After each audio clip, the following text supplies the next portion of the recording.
أشهد أن محمد رسول الله.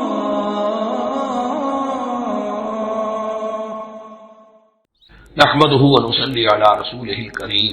أما بعد فأعوذ بالله من الشيطان الرجيم. بسم الله الرحمن الرحيم. أيها الذين آمنوا أنفقوا مما رزقناكم من قبل أن يأتي يوم لا بيع فيه ولا خلة ولا شفاعة والكافرون هم الظالمون.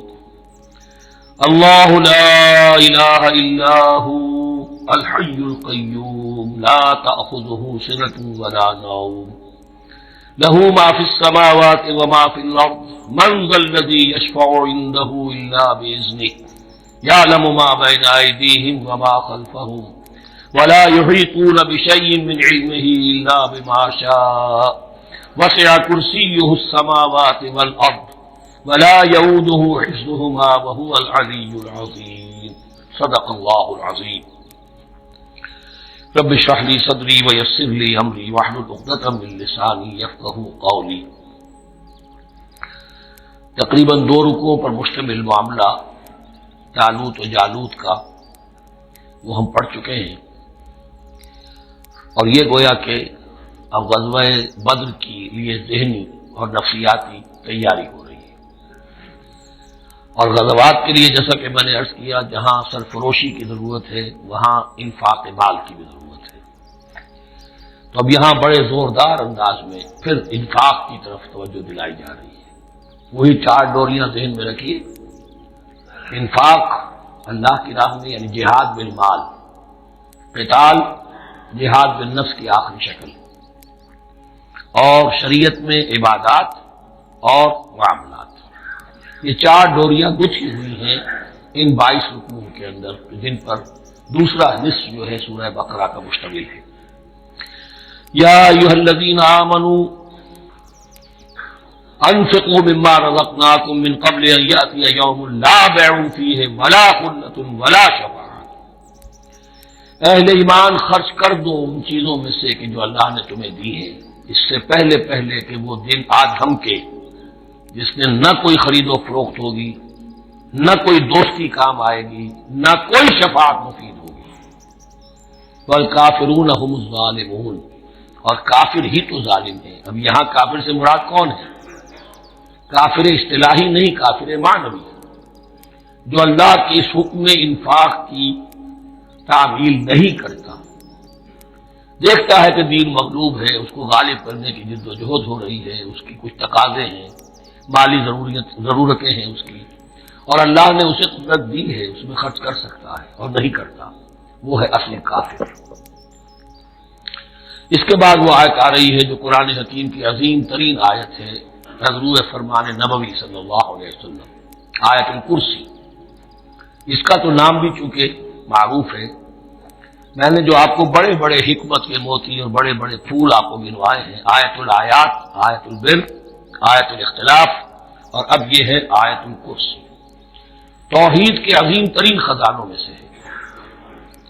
یہ سیدۃ آیات القرآن، حضور نے فرمایا یہ تمام آیات قرآنی کی سردار ہے۔ جس طریقے سے آیہ بر اور سورۃ العصر میں ایک نسبت ہے کہ ہدایت اور نجات کی شرائط ساری کی ساری ایک چھوٹی سی صورت میں اللہ نے جمع کر دی، والعصر ان الانسان لفی خسر الا الذین آمنوا وعملوا الصالحات وتواصوا بالحق وتواصوا بالصبر، لیکن اس کی تفصیل ایک آیت میں آئی، وہ آیت البر ہے۔ چنانچہ جو منتخب نصاب ہم نے مرتب کیا ہے دعوت قرآن کے لیے، میں پہلا درس سورۃ العصر کا ہے اور دوسرا درس آیت البر کا ہے۔ جو نسبت سورۃ العصر میں ہے کہ وہ سورت ہے، یہ آیت ہے، لیکن اس آیت میں کئی سورتیں نکل سکتی ہیں حجم کے اعتبار سے سورۃ العصر کے برابر۔ یہی نسبت ہے سورہ اخلاص میں، 4 آیتیں، توحید کا عظیم ترین خزانہ، اور یہ آیت الکرسی، یہ آیت ہے سورہ اخلاص، اس میں 4 بن جائے گی حجم کے اعتبار سے، لیکن اسے حضور نے ثلث قرآن قرار دیا ہے۔ توحید کے موضوع پر جامع ترین سورۃ الاخلاص، لیکن توحید اور خاص طور پر توحید کی صفات کے موضوع پر عظیم ترین آیت یہ آیت الکرسی۔ اللہ لا الہ الا ہو، اللہ وہ معبود برحق ہے جس کے سوا کوئی الہ نہیں، بڑا کیٹیگوریکل۔ الحی القیوم، وہ زندہ ہے از خود اور باخود، اس کی زندگی مستعار نہیں ہے۔ وہ جو کہا ہے کہ مانگ کے لائے تھے 4 دن، 2 آرزو میں کٹ گئے، 2 انتظار میں، عمر دراز مانگ کے لائے تھے، اللہ کی زندگی ہے اس کی از خود زندگی، کسی کی دی ہوئی نہیں، اور اس زندگی میں کوئی ذوف نہیں، کوئی کمزوری نہیں، کوئی احتیاج نہیں، آگے آ جائے گا، نہ اسے نیند آتی ہے نہ اونگ آتی ہے۔ قیوم، خود اپنی جگہ وہ زندہ جاوید ہستی ہے، اور باقی ہر شے کا وجود اس کے حکم سے قائم ہے، کوئی شے قائم نہیں ہے بغیر اس کے اذن کے۔ تو گویا کہ الحد، احد اور الصمد، اللہ اپنی جگہ احد، لیکن باقی پوری کائنات کے لیے صمد ہے، جو سورہ اخلاص میں 2 الفاظ آئے ہیں، قل هو اللہ احد اللہ الصمد۔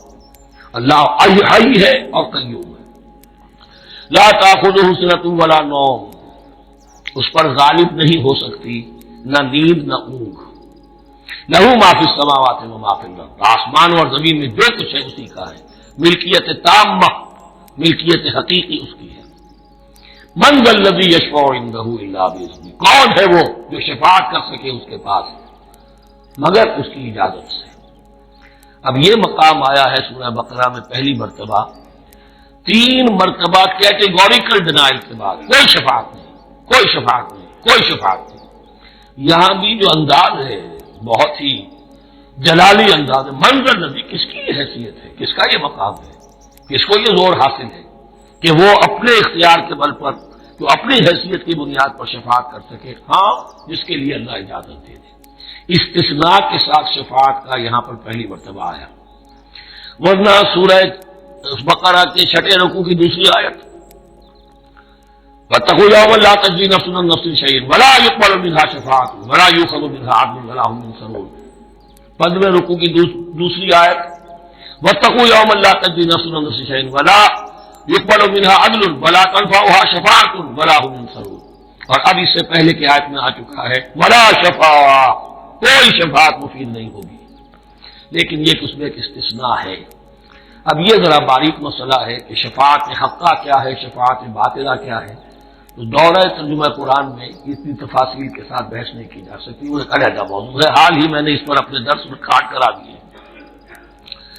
یعلم ما بین ایدیہم وما خلفہم، وہ جانتا ہے جو کچھ ان کے سامنے اور جس کو پیچھے ہے۔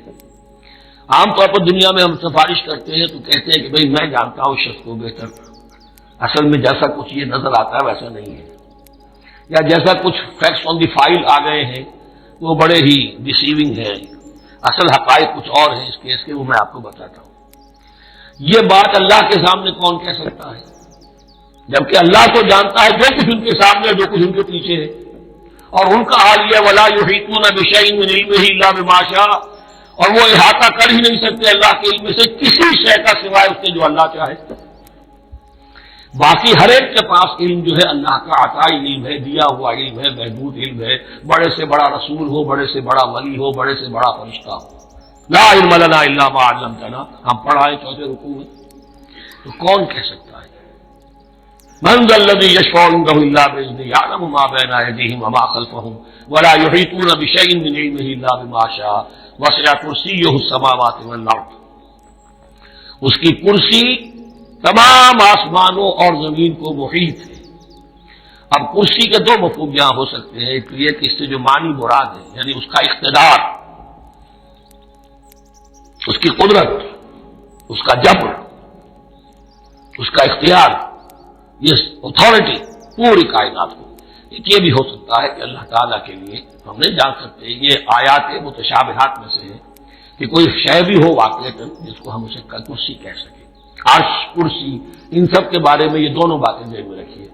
یہ بھی ہو سکتا ہے کہ ان کی کوئی مجسم حقیقت ہو جو ہمارے ذہن سے، ہمارے تخیل سے ماورا ہے، اور یہ بھی ہو سکتا ہے اس سے استعارہ مراد ہو، اس کا اقتدار و اختیار آسمان اور زمین پر چھایا ہوا ہے۔ ولا یئودہ حفظہما، اور اسے تکان کاری نہیں ہوتی، اس پر درا نہیں گزرتا ان دونوں کا تھامنا، ان دونوں کی حفاظت، آسمانوں کی اور زمین کی۔ وہو العلی العظیم، اور وہ العلی ہے، بلند و بالا اور عظیم ہے، بڑی عظمت والا۔ یہ آیت الکرسی سیدۃ آیات قرآن، تمام آیات قرآن کی سردار اور توحید الہی کا ایک بہت بڑا خزانہ۔ لا اکراہ فی الدین، دین میں کوئی جبر نہیں ہے، یعنی یہ کہ کسی بھی شخص کو نہ کبھی جبرن مسلمان بنایا جائے گا، نہ کبھی بنایا گیا۔ استثناءات ہو سکتے ہیں، کسی کا ذاتی کوئی عمل ہو، فعل ہو، کسی نے کیا ہو۔ اسلام میں کسی فرد کو جبرن مسلمان بنانا حرام ہے، لیکن اس آیت کا یہ مطلب نکال دینا کہ نظام باطل کو بھی ختم کرنا جو ہے، اس میں کوئی طاقت استعمال نہیں ہو سکتی، یہ حماقت ہے پرلے درجے کی۔ نظام باطل نظام ظلم ہے، ایکسپلائٹ کر رہا ہے لوگوں کو، اللہ اور بندوں کے درمیان حجاب بن گیا ہے، پردہ بن گیا ہے۔ نظام کو طاقت کے ساتھ ختم کرنا فرض ہے مسلمان کا۔ طاقت نہیں ہے تو ٹھیک ہے، طاقت حاصل کرنے کی کوشش کرتا رہے، لیکن جو مسلمان نظام باطل کو ختم کرنے کی آرزو اور ارادے سے خالی ہے، اس کے دل میں یہ ارادہ نہیں ہے، اس کے دل میں ایمان نہیں ہے۔ طاقت اور جبر نظام کو ختم کرنے پر فرض کیا جائے گا، کسی فرد کو مجبوراً مسلمان نہیں بنایا جائے گا۔ یہ ہے اصل میں اس آیت کا مفہوم۔ لا اکراہ فی الدین قد تبین الرشد من الغی، رشد ہدایت واضح ہو چکی ہے کجی سے، جتنی کجیاں ہیں، جتنے غلط راستے ہیں، جتنی شیطانی پگڈنڈیاں ہیں، ان سے جو صراط المستقیم ہے اس کو بالکل مبرہن کر دیا گیا ہے۔ فمن یکفر بالطاغوت، تو جو کوئی بھی طاغوت کا انکار کرے گا، دیکھیے اللہ پر ایمان لانے سے پہلے طاغوت کا انکار ضروری ہے۔ جیسے لا الہ الا اللہ، تو طاغوت، اور طاغوت کون ہے؟ طغا سے سرکش، جس نے اپنی حاکمیت کا اعلان کیا وہ طاغوت، جس نے غیر اللہ کی حاکمیت کو تسلیم کیا وہ طاغوت، اس کے تحت بننے والے سارے انسٹیٹیوشنز طاغوت، جو بھی ادارے ہوں، چاہے کتنے ہی خوشنما ادارے ہوں۔ ہے عدلیہ، لیکن وہ عدلیہ اللہ کے قانون کے مطابق فیصلے نہیں کر رہی، کچھ اور لوگوں کے بنائے ہوئے قانون کے مطابق فیصلے کر رہی، وہ طاغوت ہے۔ جو بھی اللہ کی حدود بندگی سے تجاوز کرتا ہے وہ طاغوت ہے۔ تو یعنی کسے کہتے ہیں؟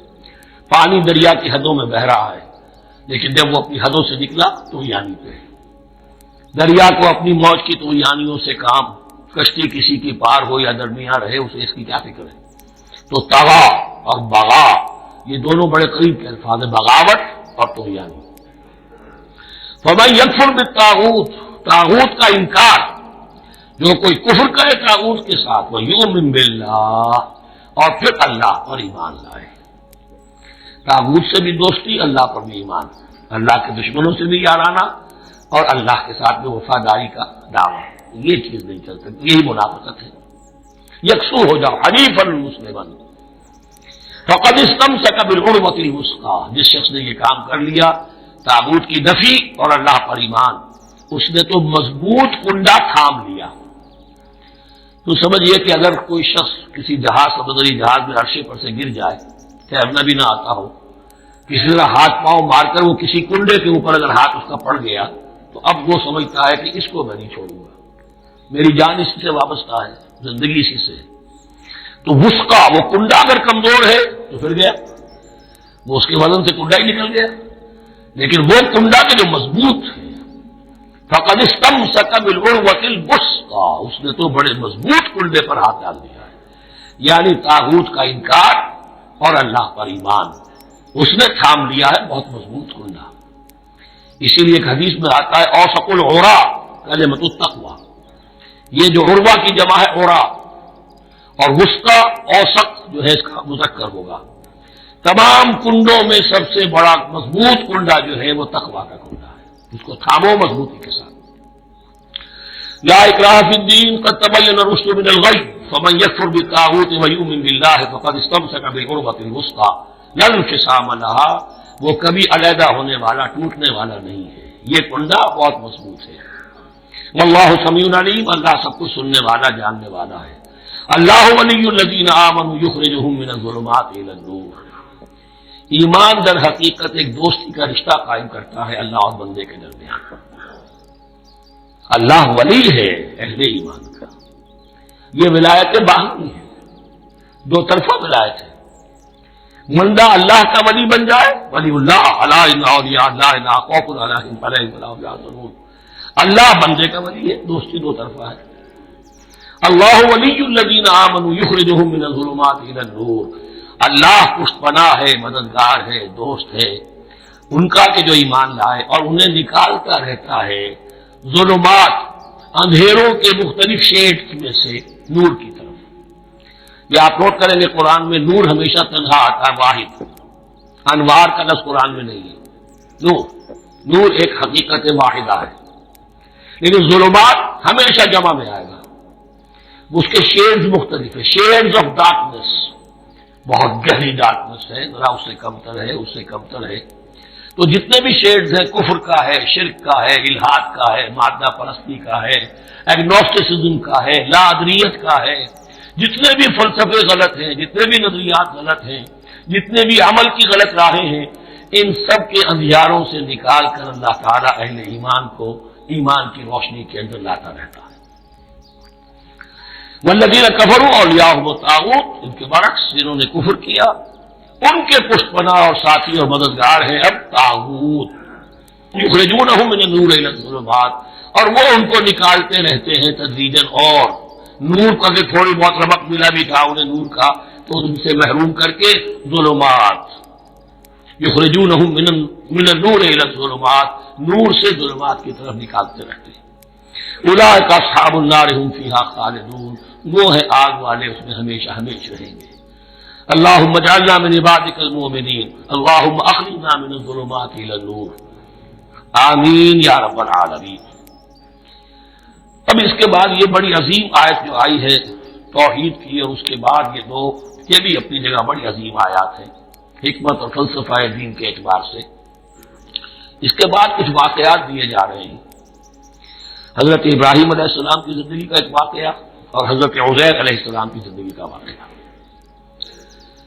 الم تر الی الذی حاج ابراہیم فی ربہ ان آتاہ اللہ الملک، کیا تم نے دیکھا اس شخص کو جس نے کہ محاجہ کیا تھا، مناظرہ کیا تھا، حجت بازی کی تھی ابراہیم سے، اس وجہ سے کہ اللہ نے اسے بادشاہی دی ہوئی تھی، نمرود۔ یہ ذہن میں رکھیے کہ نمرود اصل میں لقب تھا، کسی کا نام نہیں تھا، جیسے فرعون مصر کے بادشاہوں کا لقب ہے۔ فرعونہ، نمارنا جو ہے یہ عراق کے بادشاہ تھے، بیبیلونیا۔ تو حضرت ابراہیم کی پیدائش بھی شہر ار میں ہوئی تھی کہ جو بیبیلونیا کا ایک شہر تھا عراق کا، اور وہاں بادشاہت تھی نمرود کی۔ جیسے فرعون نے مصر میں دعویٰ کیا تھا اپنی بادشاہی کا اور اپنی خدائی کا، اور یہ ہے سیاسی بادشاہی، یہ نہیں کہ ہم نے دنیا پیدا کی ہے، مطلب یہ اختیار مطلق ہمارے ہاتھ میں ہے، ہم جس چیز کو چاہے غلط قرار دے دیں، جس چیز کو چاہے صحیح قرار دے دیں، یہی ہے اصل میں خدائی اختیار ہاتھ میں لے لیا۔ اللہ کا حق ہے تحلیل و تحریم، کسی شے کو حلال کرنا، کسی کو حرام قرار دینا، اختیار واحد اللہ کے ہاتھ میں ہے۔ جس شخص نے بھی اپنے ذمہ لے لیا، قانون سازی کا اختیار لے لیا اللہ کے قانون سے آزاد ہو کر، وہی طاغوت ہے، وہی شیطان ہے، وہی نمرود ہے، وہی فرعون ہے۔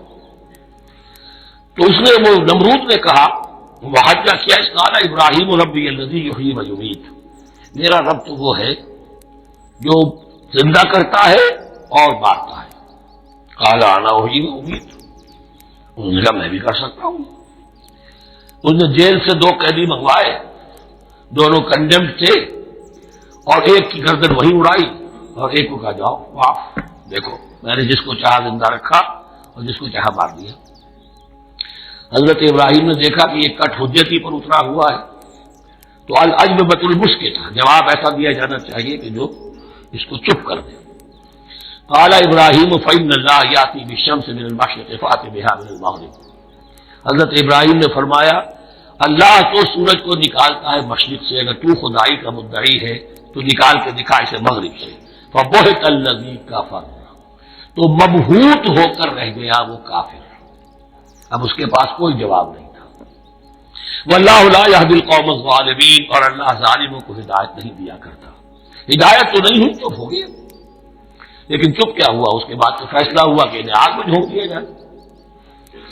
او کالذی مر علی قریۃ وہی خاویۃ علی عروشہا، یا پھر اس شخص کے واقعے کو ذرا یاد کرو، کیا تم نے نہیں دیکھا کہ جس کا گزر ہوا ایک بستی پر اور وہ اوندھی پڑی ہوئی تھی اپنی چھتوں پر؟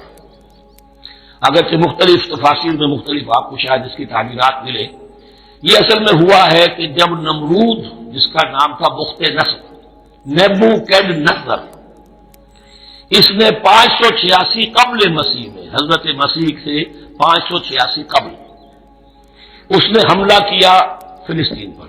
دیکھیے عراق اور فلسطین کی، اسرائیل کی اور عراق کی اس وقت بھی سب سے بڑی دشمنی ہے آپس میں، وہی دشمنی جو ہے 2500 سال پرانی بھی ہے۔ اس نے وہ نمرود بابل، نیبوکیڈنیزر جس کا نام تھا، اس نے حملہ کیا، 12 لاکھ کی آبادی تھی، 6 لاکھ کو قتل کیا اور 6 لاکھ کو بھیڑوں بکریوں کی طرح ہانکتا ہوا قیدی بنا کر لے گیا۔ 150 برس تک کیپٹیوٹی میں رہے ہیں یہ، اور یروشلم اجڑا رہا ہے، کوئی نفس نہیں، کوئی متنفس نہیں تھا، کوئی انسان نہیں، کوئی 2 اینٹیں سلامت نہیں چھوڑی۔ اسی وقت وہ ہیکل سلیمانی جو ہے وہ شہید کیا گیا، اور ان کے کہنے کے مطابق اس کے ایک تہخانے میں وہ تابوت سکینہ بھی تھا جہاں ربائی ان کے موجود تھے، اور وہ ربائی بھی وہیں پر ان کی موت واقع ہوئی اور تابوت سکینہ بھی ہے، اگر ان کا قول صحیح ہے۔ تو جس زمانے میں یہ اجڑی ہوئی بستی تھی، حضرت عزیر علیہ السلام کا گزر ہوا، انہوں نے دیکھا کوئی متنفس نہیں، تو انہوں نے کیا کہا، قال انا یحیی هذه الله بعد موتها، اللہ اس بستی کو اس کے اس طرح مردہ اور برباد ہو جانے کے بعد کیسے زندہ کرے گا؟ اب اس میں کیسے احیاء ہو سکتا ہے؟ دوبارہ کیسے اس میں لوگ آ کر آباد ہو سکتے ہیں؟ اتنی بڑی بربادی، اتنی تباہی، کوئی متنفس نہیں، کوئی 2 اینٹیں سلامت نہیں۔ فَأَمَاتَهُ اللَّهُ مِئَةَ عَامٍ ثُمَّ بَعَثَهُ، تو اللہ نے اس پر موت وارد کر دی 100 برس کے لیے، اور پھر انہیں اٹھایا۔ قَالَ كَمْ لَبِثْتَ، سوال کیا کتنے عرصے رہے ہو یہاں؟ حضرت عزیر جو ہیں، کیونکہ جو رینائسنس ہوا ہے تاریخ بنی اسرائیل میں، اس کے نقیب، اس کے اصل جو بنیاد ہے وہ یہ ہے۔ انہوں نے پھر اصلاح کی، جو زوال ان میں آیا تھا اخلاقی اور دینی، پھر یہ اٹھے کمر کس کر، جب اللہ تعالیٰ نے یہ مشاہدات کرا دیے، اور پھر جا کر وہاں تبلیغ کی اور دعوت کی دی، اور وہی ان یہودیوں کے اندر جو کیپٹیوٹی میں تھے انہیں پھر اصل دین کی تعلیم دی، روح دین کو زندہ کیا، تو گویا کہ وہاں سے پھر ان کا احیاء ہوا ہے۔ کب لبثت، کتنے عرصے رہے ہوگے تم؟ قال لبثت یوما و بعض یوم، اب اس کو ایسے محسوس ہوا جیسے سویا تھا تھوڑی دیر کے لیے، میں 1 دن رہا ہوں یا دن کا کچھ حصہ۔ قال بل لبثت 100 عام، نہیں، اللہ نے فرمایا نہیں، تم 100 سال رہے۔ فانظر الی طعامک و شرابک لم یتسنہ، تو ذرا اپنے کھانے اور جو مشروب تمہارے ساتھ تھا سفر میں، ذرا اس کو دیکھو، ان کے اندر کوئی دشان پیدا نہیں ہوئی، سڑے نہیں ہیں، ان کے اندر کوئی خرابی پیدا نہیں ہوئی۔ وانظر الی حمارک، آپ دوسری طرف اپنے گدھے کو دیکھو جو تمہاری سواری کا گدھا تھا، وَلَنَجْعَلَكَ آیَةً لِلنَّاسِ، وہ بالکل ختم ہو چکا تھا، اس کی ہڈیاں ہی رہ گئی تھی، گوشت گل چکا تھا، کچھ نہیں تھا، 100 برس۔ وانظر الی حمارک وَلِنَجْعَلَكَ آیَةً لِلنَّاسِ، اور ہمیں تو بنانا ہے تمہیں ایک نشانی لوگوں کے لیے، یعنی خود اے عزیر تمہیں ایک نشانی بنانا ہے، اور تمہیں نشانی بنانے کے لیے یہ نشانی ہم تمہیں دکھا رہے ہیں، تاکہ یقین جو ہے، یقین کامل تمہارے اندر پیدا ہو جائے۔ وانظر الی حمارک ولنجعلک آیۃ للناس وانظر الی العظام، اب دیکھو ان ہڈیوں کو، کیف ننشزها، کیسے ہم انہیں اٹھاتے ہیں، ابھارتے ہیں، وہ ہڈیاں خود ابھری اور جڑ کر کھڑی ہو گئی۔ ثم نکسوها لحما، پھر دیکھو تمہاری نگاہوں کے سامنے اس کو گوشت پہناتے ہیں۔ فلما تبین له، جب یہ سب اس کے سامنے واضح ہو گئی بات، مشاہدہ بھی کر لیا، قال اعلم ان اللہ علی کل شیء قدیر، ان کا میں نے پوری طرح جان لیا، مجھے پورا یقین قابل حاصل ہو گیا کہ اللہ ہر شے پر قادر ہے، یعنی وہ اس اجڑی ہوئی بستی کو بھی دوبارہ آباد کر سکتا ہے۔ جو میں نے سمجھا تھا کہ اب یہ کیسے آباد ہوگی، یہ بات نہیں ہے، یہ آبادی اللہ تعالیٰ کے اختیار میں۔ چنانچہ اس کے بعد ہوا، اس لیے کہ اس کے بعد واقعہ تو یہ ہوا کہ جو ایران کا بادشاہ تھا کیخورس یا سائرس ذو، جن کو کہ قرآن مجید ذوالقرنین کہتا ہے، جن کا تذکرہ سورہ کہف میں آئے گا۔ پھر آپ کو معلوم ہے کہ یہ پیلسٹائن، ادھر عراق کے بعد ایران، دشمنیاں تو تھی۔ کیخورس نے حملہ کیا بابل پر، عراق پر، اور دشمن کا دشمن دوست ہوتا ہے، تو یہودیوں کو اجازت دے دی، کیپٹیوٹی سے اجازت دے دی، جاؤ تم واپس جاؤ، اپنا شہر دوبارہ بناؤ۔ چنانچہ وہ گئے اور پھر انہوں نے جا کر وہاں پر 136 سالوں میں ان کی دوبارہ جو ہے یہ بستی بسی اور پھر یروشلم کو انہوں نے آباد کیا اور پھر انہوں نے وہاں ہیکل سلیمانی دوبارہ بنایا جس کو وہ سیکنڈ ٹیمپل کہتے ہیں۔ وہ سن 70 عیسوی میں ٹائٹس رومن جنرل کے ہاتھوں تباہ ہوا تھا جو اب تک تباہ ہوا پڑا ہے۔ 1927 برس سے ان کا کعبہ زمین بوس ہے، یہ نوٹ کر لیجیے اس بات۔ اسی لیے آگ لگی ہوئی آج دنیا بھر کے یہودیوں کے دلوں میں۔ اب تو ہماری حکومت ہے وہاں پر، ہم اپنا یہ جو بھی کچھ یہاں پر اس احاطے میں بنا دیا گیا ہے سب کو ختم کریں گے اور اپنا ہیکل سلیمانی بنائیں گے۔ اس کے بلو پرنٹس بن چکے ہیں، نقشے بن چکے ہیں، ہر چیز تیار ہے، بس کسی دن کوئی ایک دھماکہ ہوگا، کوئی بم جو ہے کہیں پر پلانٹ کیا جائے گا، خبر آ جائے گی کہ کسی فینیٹک نے کہیں وہاں پر جا کر رکھ دیا، جیسے ایک فینیٹک گیا تھا مسجد الخلیل میں اور 70 مسلمانوں کو شہید کر کے خود بھی اس نے خودکشی کر لی تھی، اور ڈاکٹر تھا، امریکن ڈاکٹر گولڈسٹین۔ اسی طریقے کا کوئی فینیٹک جائے گا اور وہ اس کو گرا دے گا، پھر کہیں گے جب یہ گر ہی گیا ہے، جیسے مسجد ایودھیا کا معاملہ ہے، اب گر گئی ہے تو بھائی ہمیں رام مندر بنا دے، تو کاہے کو تم اب یہ مسجد کاہے کو بناتے ہو، وہ ہوگا۔ اور یہ میں سمجھتا ہوں کہ چند ہفتوں کی یا چند مہینوں کی بات ہے، یہ ہونے والا ہے فون۔ بہرحال یہ تو ہو گیا حضرت عزیر کا قصہ۔ اب اسی طرح کا ایک معاملہ حضرت ابراہیم کا مشاہدہ ہے۔ وَإِذْ قَالَ إِبْرَاهِيمُ رَبِّ أَرِنِي كَيْفَ تُحْيِي الْمَوْتَىٰ، اور یاد کرو جب کہ ابراہیم نے بھی کہا تھا پروردگار ذرا مجھے دکھا دے، مشاہدہ کرا دے تو مردوں کو کیسے زندہ کرے گا۔ قَالَ أَوَلَمْ تُؤْمِنْ، اللہ تعالیٰ کا سوال جو ہے بڑا بہت تیکھا ہے، کیا تم ایمان نہیں رکھتے؟ قَالَ بَلَىٰ، ایمان تو میرا ہے، میں مانتا ہوں ایمان ہے، وَلَٰكِن لِيَطْمَئِنَّ قَلْبِي، پورا دل کا اطمینان چاہتا ہوں، پورا یقین ہو جائے۔ اور یہ انبیاء کا معاملہ ہے، سب کا ہے۔ انبیاء کو چونکہ ایمان اور یقین کا ایک ایسی فرنس بنانا ہوتا ہے کہ جن سے ایمان و یقین دوسروں میں سرایت کرے، تو ان کے ایمان و یقین کے لیے انہیں مشاہدات ایسے کرا دیے جاتے ہیں کہ پھر ان کے لیے وہ ایمان صرف ایمان بالغیب نہیں رہتا بلکہ وہ ایمان بالشہود بھی ہو جاتا ہے۔ کذالک نری ابراہیم ملکوت السماوات والارض، اسی طرح ہم نے دکھائے ابراہیم کو آسمان اور زمین کے ملکوت، جو بھی ہماری حکومت ہے، جو وہ مخفی حکومت ہے، جو کاسمک ایک اسٹیٹ ہے، اس کی گورنمنٹ ہے، اس کے تمام اہلکار ہیں، فرشتے ہیں، ہم نے مشاہدہ کرایا ابراہیم کو۔ حضور کو اسی لیے شب معراج میں لے جایا گیا کہ ہر شے کو اپنی آنکھوں سے دیکھ لیں، تو وہ یقین کامل پھر ہو جاتا ہے کہ جس میں کسی درجے میں بھی پھر تو یہ ہے کہ ان کے وہ خود ایک بھٹی بن جاتے ہیں ایمان اور یقین کی۔ قال بلا ولكن ليطمئن قلبي قال فخذ أربعة من الطير فصرهن إليك، تو فرمایا اچھا ٹھیک ہے 4 پرندے لے لو، انہیں اپنے ساتھ ملا لو، ہلا لو کہ وہ تمہارے ساتھ تمہاری آواز سن کر آ جایا کریں۔ ثم اجعل على كل جبل منهن جزءا، پھر ان کے ٹکڑے کرو اور ہر پہاڑ پر ایک ایک ٹکڑا رکھ دو۔ تو جو تفسیر میں آتی ہے یہ کہ ان میں سب کا سر علیحدہ کیے، ٹانگیں علیحدہ کی، پر علیحدہ کیے، دھڑ علیحدہ کیے، ایک پہاڑ پر چاروں سر رکھ دیے، ایک پہاڑ پر چاروں کے دھڑ رکھ دیے، ایک پہاڑ پر چاروں کے، اس طریقے سے مختلف اجزاء میں تقسیم کر دیا۔ قال فخذ أربعة من الطير فصرهن إليك ثم اجعل على كل جبل منهن جزءا، پھر ہر پہاڑ پر ان میں سے ایک ایک حصہ رکھ دو۔ ثم ادعوهن، پھر ان کو ذرا پکارو، وہی سیٹی بجاؤ جو تم بجاتے تھے ان کو بلانے کے لیے۔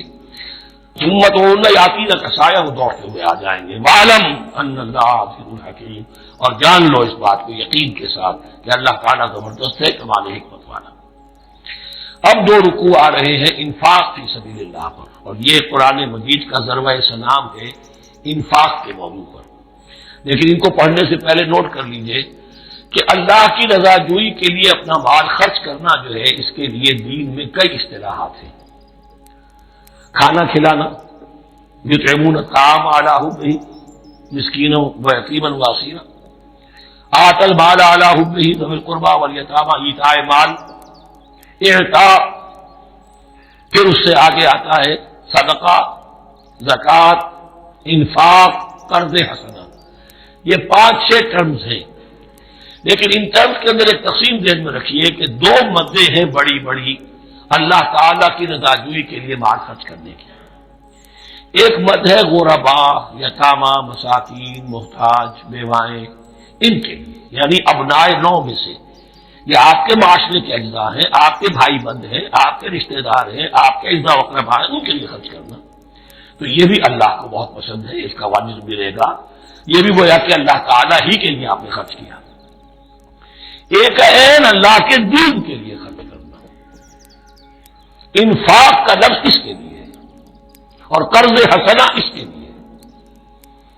انفاق کے مال، انفاق فی سبیل اللہ، اللہ کی راہ میں خرچ کرنا، اللہ کے دین کی دعوت کو عام کرنا، اللہ کی کتاب کے پیغام کو عام کرنا، اللہ کے دین کی دعوت کو اس طرح ابھارنا کہ باطل کے ساتھ زور آزمائی کرنے والی ایک طاقت پیدا ہو جائے، ایک جماعت وجود میں آئے، اس کے لیے اساز و سامان فراہم کرنا تاکہ دین کے غلبے کی ہر مرحلے کے جو تقاضے اور ضرورتیں وہ پوری ہو سکے۔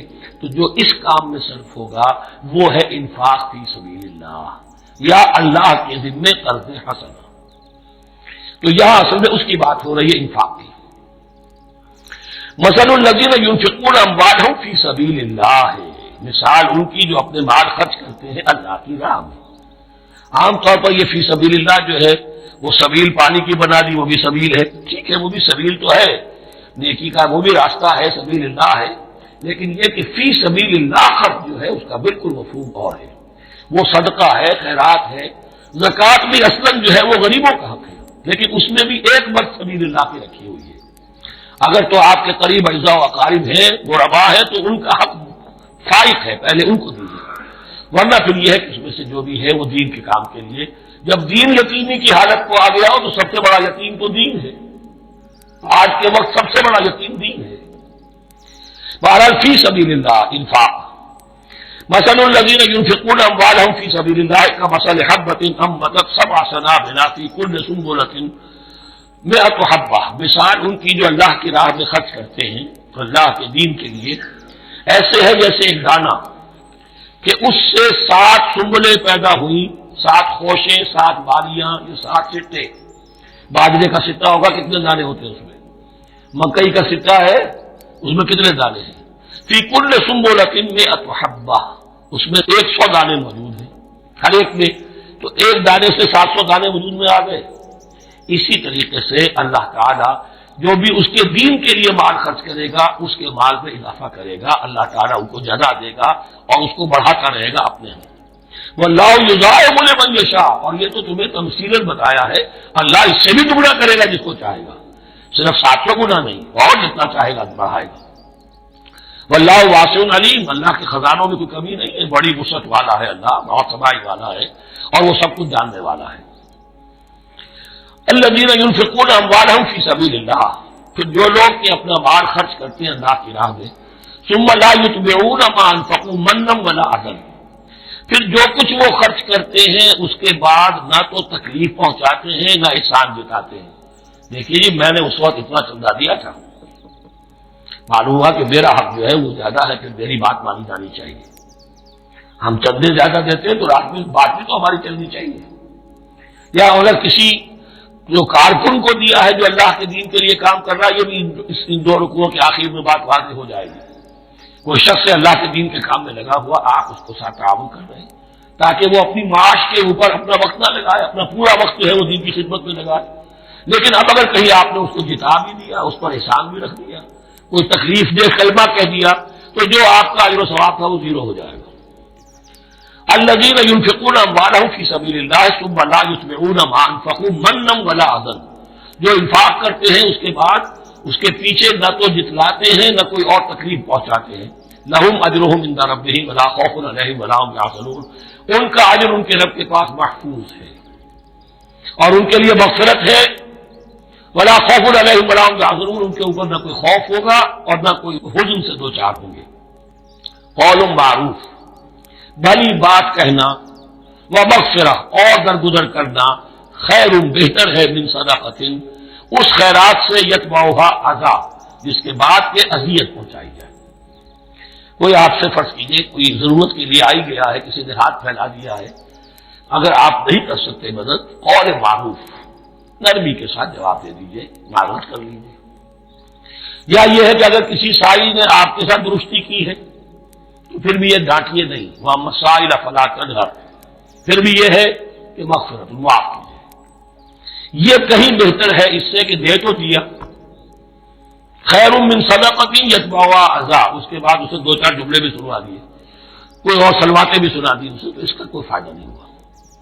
واللہ غنی حلیم، اللہ تعالیٰ غنی ہے اور حلیم ہے۔ یہ کیوں کہا گیا کہ تم اگر کسی کو دے رہے ہو تو اصل میں اللہ کو دے رہے ہو۔ ایک حدیث میں آتا ہے کہ اللہ تعالیٰ اپنے بندے سے شکایت کرے گا، میرے بندے تیرے پاس مال تھا، میں نے تجھ سے مال طلب کیا تھا، میں بھوکا تھا، میں نے تجھ سے روٹی مانگی، تو نے مجھے کھلایا نہیں۔ بندہ کہے اللہ تو غنی ہے، تجھے بھوک، تجھے احتیاج ہے، کہ وہ جو میرا بندہ تھا جو بھوکا تھا، اس نے جو مانگا تھا تجھ سے وہ میں ہی تھا، میرا بندہ تھا، الخلق عیال اللہ، تم سے دکھانے کو نہیں دیا تجھے، گویا کہ مجھے نہیں دیا۔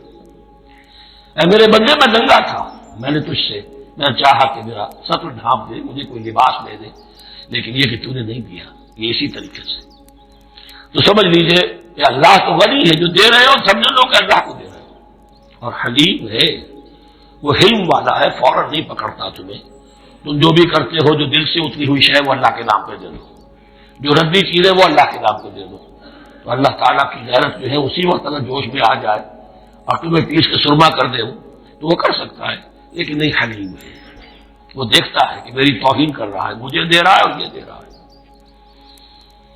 یا ایھا الذین آمنوا لا تبطلوا صدقاتکم بالمن والأذى، اے اہل ایمان اپنے صدقات کو باطل نہ کر لو، نسیہ منسیہ ہو جاتے ہیں، بالمن والأذى، جتلا کر اور کوئی اذیت بخش بات کہہ کر، کالذی ينفق مالہ رئاء الناس، ان لوگوں کی طرح، اس شخص کی طرح جو اپنا مال خرچ کرتا ہے لوگوں کو دکھانے کے لیے، دے تو رہا ہے صدقات، چیریٹی ہاؤس، بڑے بڑے ادارے قائم کر دیے ہیں، یہ سب ریاکاری ہے۔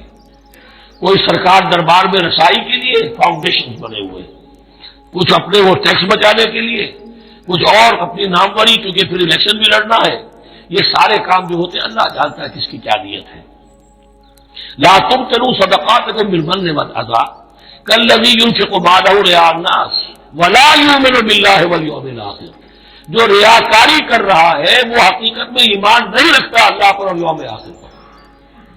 یہ ریا اور یہ ایمان ایک دوسرے کی ضد ہے، جیسا کہ حدیث بار بار سنا چکا ہوں، من صلی یرائی فقد اشرک ومن صام یرائی فقد اشرک ومن تصدق یرائی فقد اشرک، جس نے دکھاوے کے لیے نماز پڑھی اس نے شرک کیا، جس نے دکھاوے کے لیے روزہ رکھا اس نے شرک کیا، جس نے دکھانے کے لیے لوگوں کو صدقہ خیرات کیا اس نے شرک کیا۔ ولا یؤمن باللہ والیوم الآخر فمثلہ کمثل صفوان علیہ تراب فاصابہ وابل فترکہ صلدا، تو اس کی مثال اس چٹان کی سی ہے، اس پر کوئی تھوڑا سا غبار، کچھ ریت جم گئی تھی، تو اگر کسی چٹان کے اوپر کوئی تھوڑی سی تہ آ گئی ہو مٹی کی، وہاں آپ نے کوئی بیج ڈال دیے، کوئی فصل بھی ہو گئی، فاصابہ وابل، اب آیا زوردار ایک بارش کا چھینٹا پڑا، زوردار بھی پڑا، فترکہ صلدا، وہ ساری اوپر کی تھوڑی سی تہ تھی، وہ مٹی بھی بہ گئی اور آپ کی محنت بھی گئی، وہ آپ کا بیج بھی گیا اور آپ کی فصل بھی گئی، وہ چٹان جو ہے چٹیل چٹان وہ اندر سے نکل آئی، یعنی سب کچھ گیا۔ ریاکاری میں اس کا مطلب یہ ہے مال بھی دیا اور حاصل کچھ نہ ہوا، بیج بھی گیا، اور اللہ کیا کسی اجر و ثواب کا سوال ہی نہیں۔ لا یقدرون علی شیء مما کسبوا، جو محنت انہوں نے کی تھی، اس تھوڑی سی مٹی جو جم گئی تھی اس میں بھی کچھ ہل چلایا تھا، کچھ بیج ڈالا تھا، اب اس میں کوئی قدرت انہیں حاصل نہیں ہے، سب کچھ گیا۔ واللہ لا یہدی القوم الکافرین، اور اللہ ایسے کافروں کو ہدایت نہیں دیتا، راہ یاب نہیں کرتا۔ ومثل الذین ينفقون اموالهم ابتغاء مرضات اللہ، اس کے برعکس وہ لوگ، کوئی سائملٹینیس کنٹراسٹ، جب ایک ریاکاری کے خرچ کے لیے وہ ایک مثال دی گئی، تمثیل اور تشبیہ دی گئی، تو اب جو واقعتاً اللہ تعالیٰ کے اجر و ثواب کے لیے خلوص و اخلاص کے ساتھ خرچ کرتا ہے اس کے لیے بھی مثال۔ ومثل الذین ينفقون اموالهم ابتغاء مرضات اللہ، اور مثال ان لوگوں کی جو خرچ کرتے ہیں اپنے مال اللہ کی رضا جوئی کے لیے، خوشی حاصل کرنے کے لیے، وتثبیتا من انفسہم، اور اپنے عزم کی پختگی کے ساتھ، اپنے نفس کی پختگی کے ساتھ، کمثل جنت، ان کی مثال اس باغ کی ہے بربوۃ، جو ذرا بلندی پر ہے، باغ ہے، جیسا کہ میں نے عرض کیا نیچرل باغ کا یہی تصور ہوتا تھا، ذرا اونچائی پر جو ہے پلانٹیشن ہے، ندی بہ رہی ہے کوئی دامن میں جس سے خود بخود اس کو اریگیشن ہو رہی ہے. کمثل جنت بربوۃ، یہیں سے یہ قادیانیوں نے لفظ ربوہ لے کر اور اپنا وہ شہر بنایا ہے پاکستان میں. اصابہ وابل، اب اگر اس باغ کے اوپر زوردار بھی آ جائے وہ بارش برسے، فآتت اکلھا ضعفین، تو اس کا پھل جو ہے دگنا ہو جائے گا. فإن لم يصبها وابل فطل، اور اگر زوردار بھی نہ آئے بارش نہ برسے تو تھوڑا بہت چھینٹا بھی پڑے گا کبھی، اس کا تمہارا پھل جو ہے وہ برقرار رہے گا. واللہ بما تعملون بصیر، اور جو کچھ تم کر رہے ہو اللہ تعالیٰ اس کو دیکھ رہا ہے. دروں بھی نہیں کرتے رہا کرو کہ تم یہ بال جو خرچ کر رہے ہو واقعتاً خلوص دل کے ساتھ، اخلاص نیت کے ساتھ اللہ ہی کے لیے کر رہے ہو، کہیں اس میں کوئی اور جذبہ، کہیں تمہارا غیر شعوری طور پر کوئی جذبہ شامل نہ ہو جائے. تو انٹراسپیکشن ہو، اپنے غریبانوں میں جھانکتے رہو. ایود احدکم ان تکون لہ جنۃ من نخیل واعناب تجری من تحتها الانہار، کیا تم میں سے کوئی شخص پسند کرے گا کہ اس کا ایک باغ ہو اور کھجور کا درخت ہو اس میں، اور انگور کی بیلیں بھی ہوں، اور اس کے دامن میں ندیاں بہتی ہوں، نیچرل اریگیشن بھی ہے، کھجور کے درخت بھی ہے، اور بیلوں کی ٹٹیاں لگی ہوئی ہیں انگوروں کی، اور انگوروں کی بیلیں ہیں. لہو فیہا من کل الثمرات، اس کے لیے اس باغ میں ہر طرح کا میوہ ہے. فاصابہ الکبر، اب اس پر بڑھاپا بھی طاری ہو گیا ہے. وَلَهُ ذُرِّيَّةٌ ضُعَفَاءُ، اور اس کی اولاد ہے ابھی چھوٹی عمر کی، کم سن ہے، کمزور ہے. فَأَصَابَ إِعْصَارٌ، کہ اچانک اس باغ کے اوپر ایک ایسا بگولا، ایک ایسی آندھی آئی جس میں آگ ہے. فیہ نار، کوئی ایسا آگ بھری آندھی آئی. فَأَصَابَهَا إِعْصَارٌ فِيهِ نَارٌ فَاحْتَرَقَتْ، پورا کا پورا باغ جل کر جلس کر رہ گیا. كَذَلِكَ يُبَيِّنُ اللَّهُ لَكُمُ الْآيَاتِ لَعَلَّكُمْ تَتَفَكَّرُونَ، اس طرح اللہ تعالیٰ تمہارے لیے اپنی آیات کو واضح کرتا ہے تاکہ تم تفکر کرو. یعنی ایک انسان نے ساری عمر سمجھا ہے کہ بڑی میں نے نیکی کمائی ہے، میں نے یہ کیا ہے، میں نے فاؤنڈیشن بنایا، میں نے مدرسہ قائم کر دیا، میں نے یتیم خانہ بنا دیا، لیکن یہ کہ اچانک کسی وقت مانو آنکھ کھلے گی، جب آنکھ کھلی گل کی تو موسم تھا خزاں کا، معلوم ہوگا یہ تو کچھ بھی نہیں تھا، یہ تو گویا کہ ایک بگولا آیا سب کو جلا گیا. اس لیے کہ اس میں اخلاص تھا ہی نہیں، اس میں نیت جو ہے اس میں کھوٹ تھا، اس میں ریاکاری تھی، اس میں لوگوں کو دکھانا مقصود تھا. پھر حال وہی ہوگا جس طرح کہ وہ بوڑھا اب کبھی افسوس مل رہا، کیا کرے، بوڑھا ہو چکا دوبارہ تو باغ لگا نہیں سکتا، لہذا جب وہ موت آ جائے گی تو گویا کہ اب اس کے لیے موقع نہیں ہے کہ دوبارہ کوئی کام اور کر سکے. یا ایھا الذین آمنوا انفقوا من طیبات ما کسبتم ومما اخرجنا لکم من الارض، اے ایمان والو خرچ کرو، اللہ کے لیے دینا ہے، اللہ کے دین کے لیے دینا ہے، اللہ کے نام پر دینا ہے. من طیبات ما کسبتم، جو چیز تم نے کمائی ہے اس کی اچھی چیز، پاکیزہ چیز، بہتر چیز. ومما اخرجنا لکم من الارض، اور جو کچھ ہم نے نکالا تمہارے لیے زمین سے. اب زمین سے ظاہر بات ہے جو بھی نباتات آ رہی ہے، چاہے وہ کوئی چراگاہ ہے تو اس کے اندر سے جو ہے وہ بھی ہریاوت ہے تو اللہ نے پیدا کی ہے. کھیت کے اندر آپ نے محنت کی ہے، ہل چلایا ہے، بیج ڈالے، لیکن یہ کہ فصل کا اگانا تو آپ کے ہاتھ نہیں ہے، تو اللہ کے ہاتھ میں ہے. تو جو کچھ ہم نے نکالا ہے تمہارے لیے، وَمِمَّا أَخْرَجْنَا لَكُم مِّنَ الْأَرْضِ وَلَا تَيَمَّمُوا الْخَبِيثَ مِنْهُ، اور اس میں سے ردی مال کا ارادہ نہ کرو، تنفقون، کہ اسے خرچ کر دو. زکوٰۃ دینی ہے، عشر دینا ہے، تو جو جذبی چیزیں ہیں، اب بھیڑوں بکریوں کا غلہ ہے، ان میں سے اتنی بکریاں نکالنی ہیں، اتنی بھیڑیں ہیں، تو اب جو ذرا کمزور ہے، ناظر ہے، بیمار ہے، نقص والی ہے، گنتی پوری کرنی ہے نا.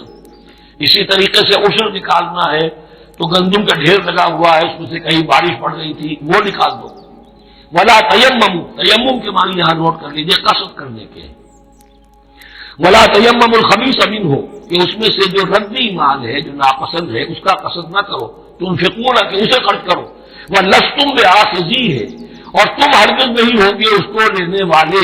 ایسا بھی تو ہو سکتا ہے کہ تم محتاج ہو جاؤ، تمہیں ضرورت پڑ جائے، پھر اگر تمہیں کوئی ایسی چیز دے گا تو تم قبول نہیں کرو گے. وَلَسْتُمْ بِآخِذِيهِ إِلَّا أَن تُغْمِضُوا فِيهِ، الا یہ کہ چشم پوشی کرنے پر مجبور ہو جاؤ، احتیاج اس درجے کی ہو کہ جو بھی مل جائے، ردی مل جائے، اچھا مل جائے، نفیس مل جائے، خبیث مل جائے، جو بھی مل جائے چشم پوشی کرو۔ اس کے سوا آدمی جو ہے وہ اپنے تطیب خاطر کے ساتھ جو ہے وہ ردی شے قبول نہیں کر سکتا۔ وَاعْلَمُوا أَنَّ اللَّهَ غَنِيٌّ حَمِيدٌ، پھر دیکھیے غنی کا لفظ، جو کچھ دے رہے ہو یہ نہ سمجھو کہ اسے دے رہے ہو، محتاج کو دے رہے ہو، ضرورت مند کو دے رہے ہو، بلکہ یوں سمجھو کہ اللہ کو دے رہے ہو۔ وَاعْلَمُوا أَنَّ اللَّهَ غَنِيٌّ حَمِيدٌ، جان لو کہ اللہ تعالیٰ غنی ہے اور حمید ہے۔ حمید یعنی اپنی ذات میں خود محمود۔ ایک کسی شے کی اچھائی یا حسن یا کمال ایسا ہوتا ہے جسے ظاہر کیا جائے، دیکھو بھائی اس میں یہ خوبصورتی ہے، اور ایک وہ خوبصورتی ہوتی ہے جو از خود ظاہر ہے۔ حاجت مشاطہ نیست صورت دلار آمرا، تو اللہ تعالیٰ اتنا سپودہ صفات ہے، اتنا محمود ہے اپنی ذات میں کہ وہ خود بخود محمود ہے، اسے کسی حمد کی حاجت نہیں ہے، از خود محمود ہے۔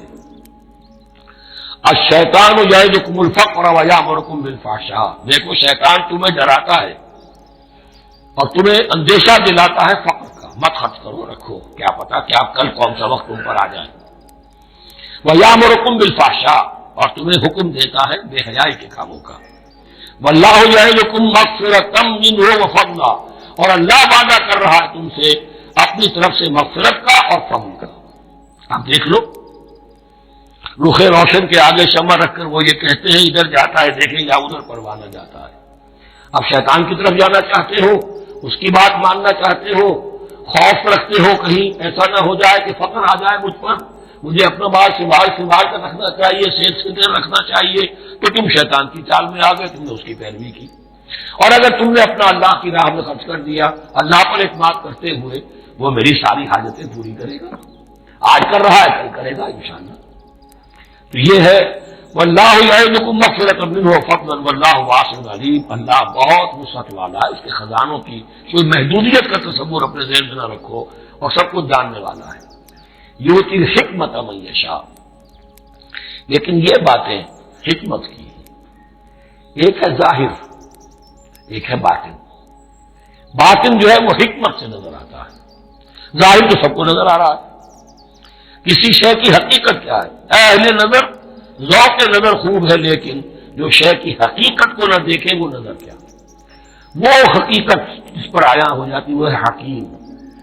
اور حکمت اصل میں نام ہے انسان کے عقل اور شعور کی پختگی کا۔ جب محکم ہو گئی عقل، اس کا شعور پختہ ہو گیا، استحکام اسی سے بنا ہے حکمت۔ یؤتی الحکمت، اللہ تعالیٰ یہ فہم کی پختگی، عقل کی پختگی، شعور کی پختگی، حقائق رسی، حقائق تک پہنچ جانے کی صلاحیت دیتا ہے جس کو چاہتا ہے۔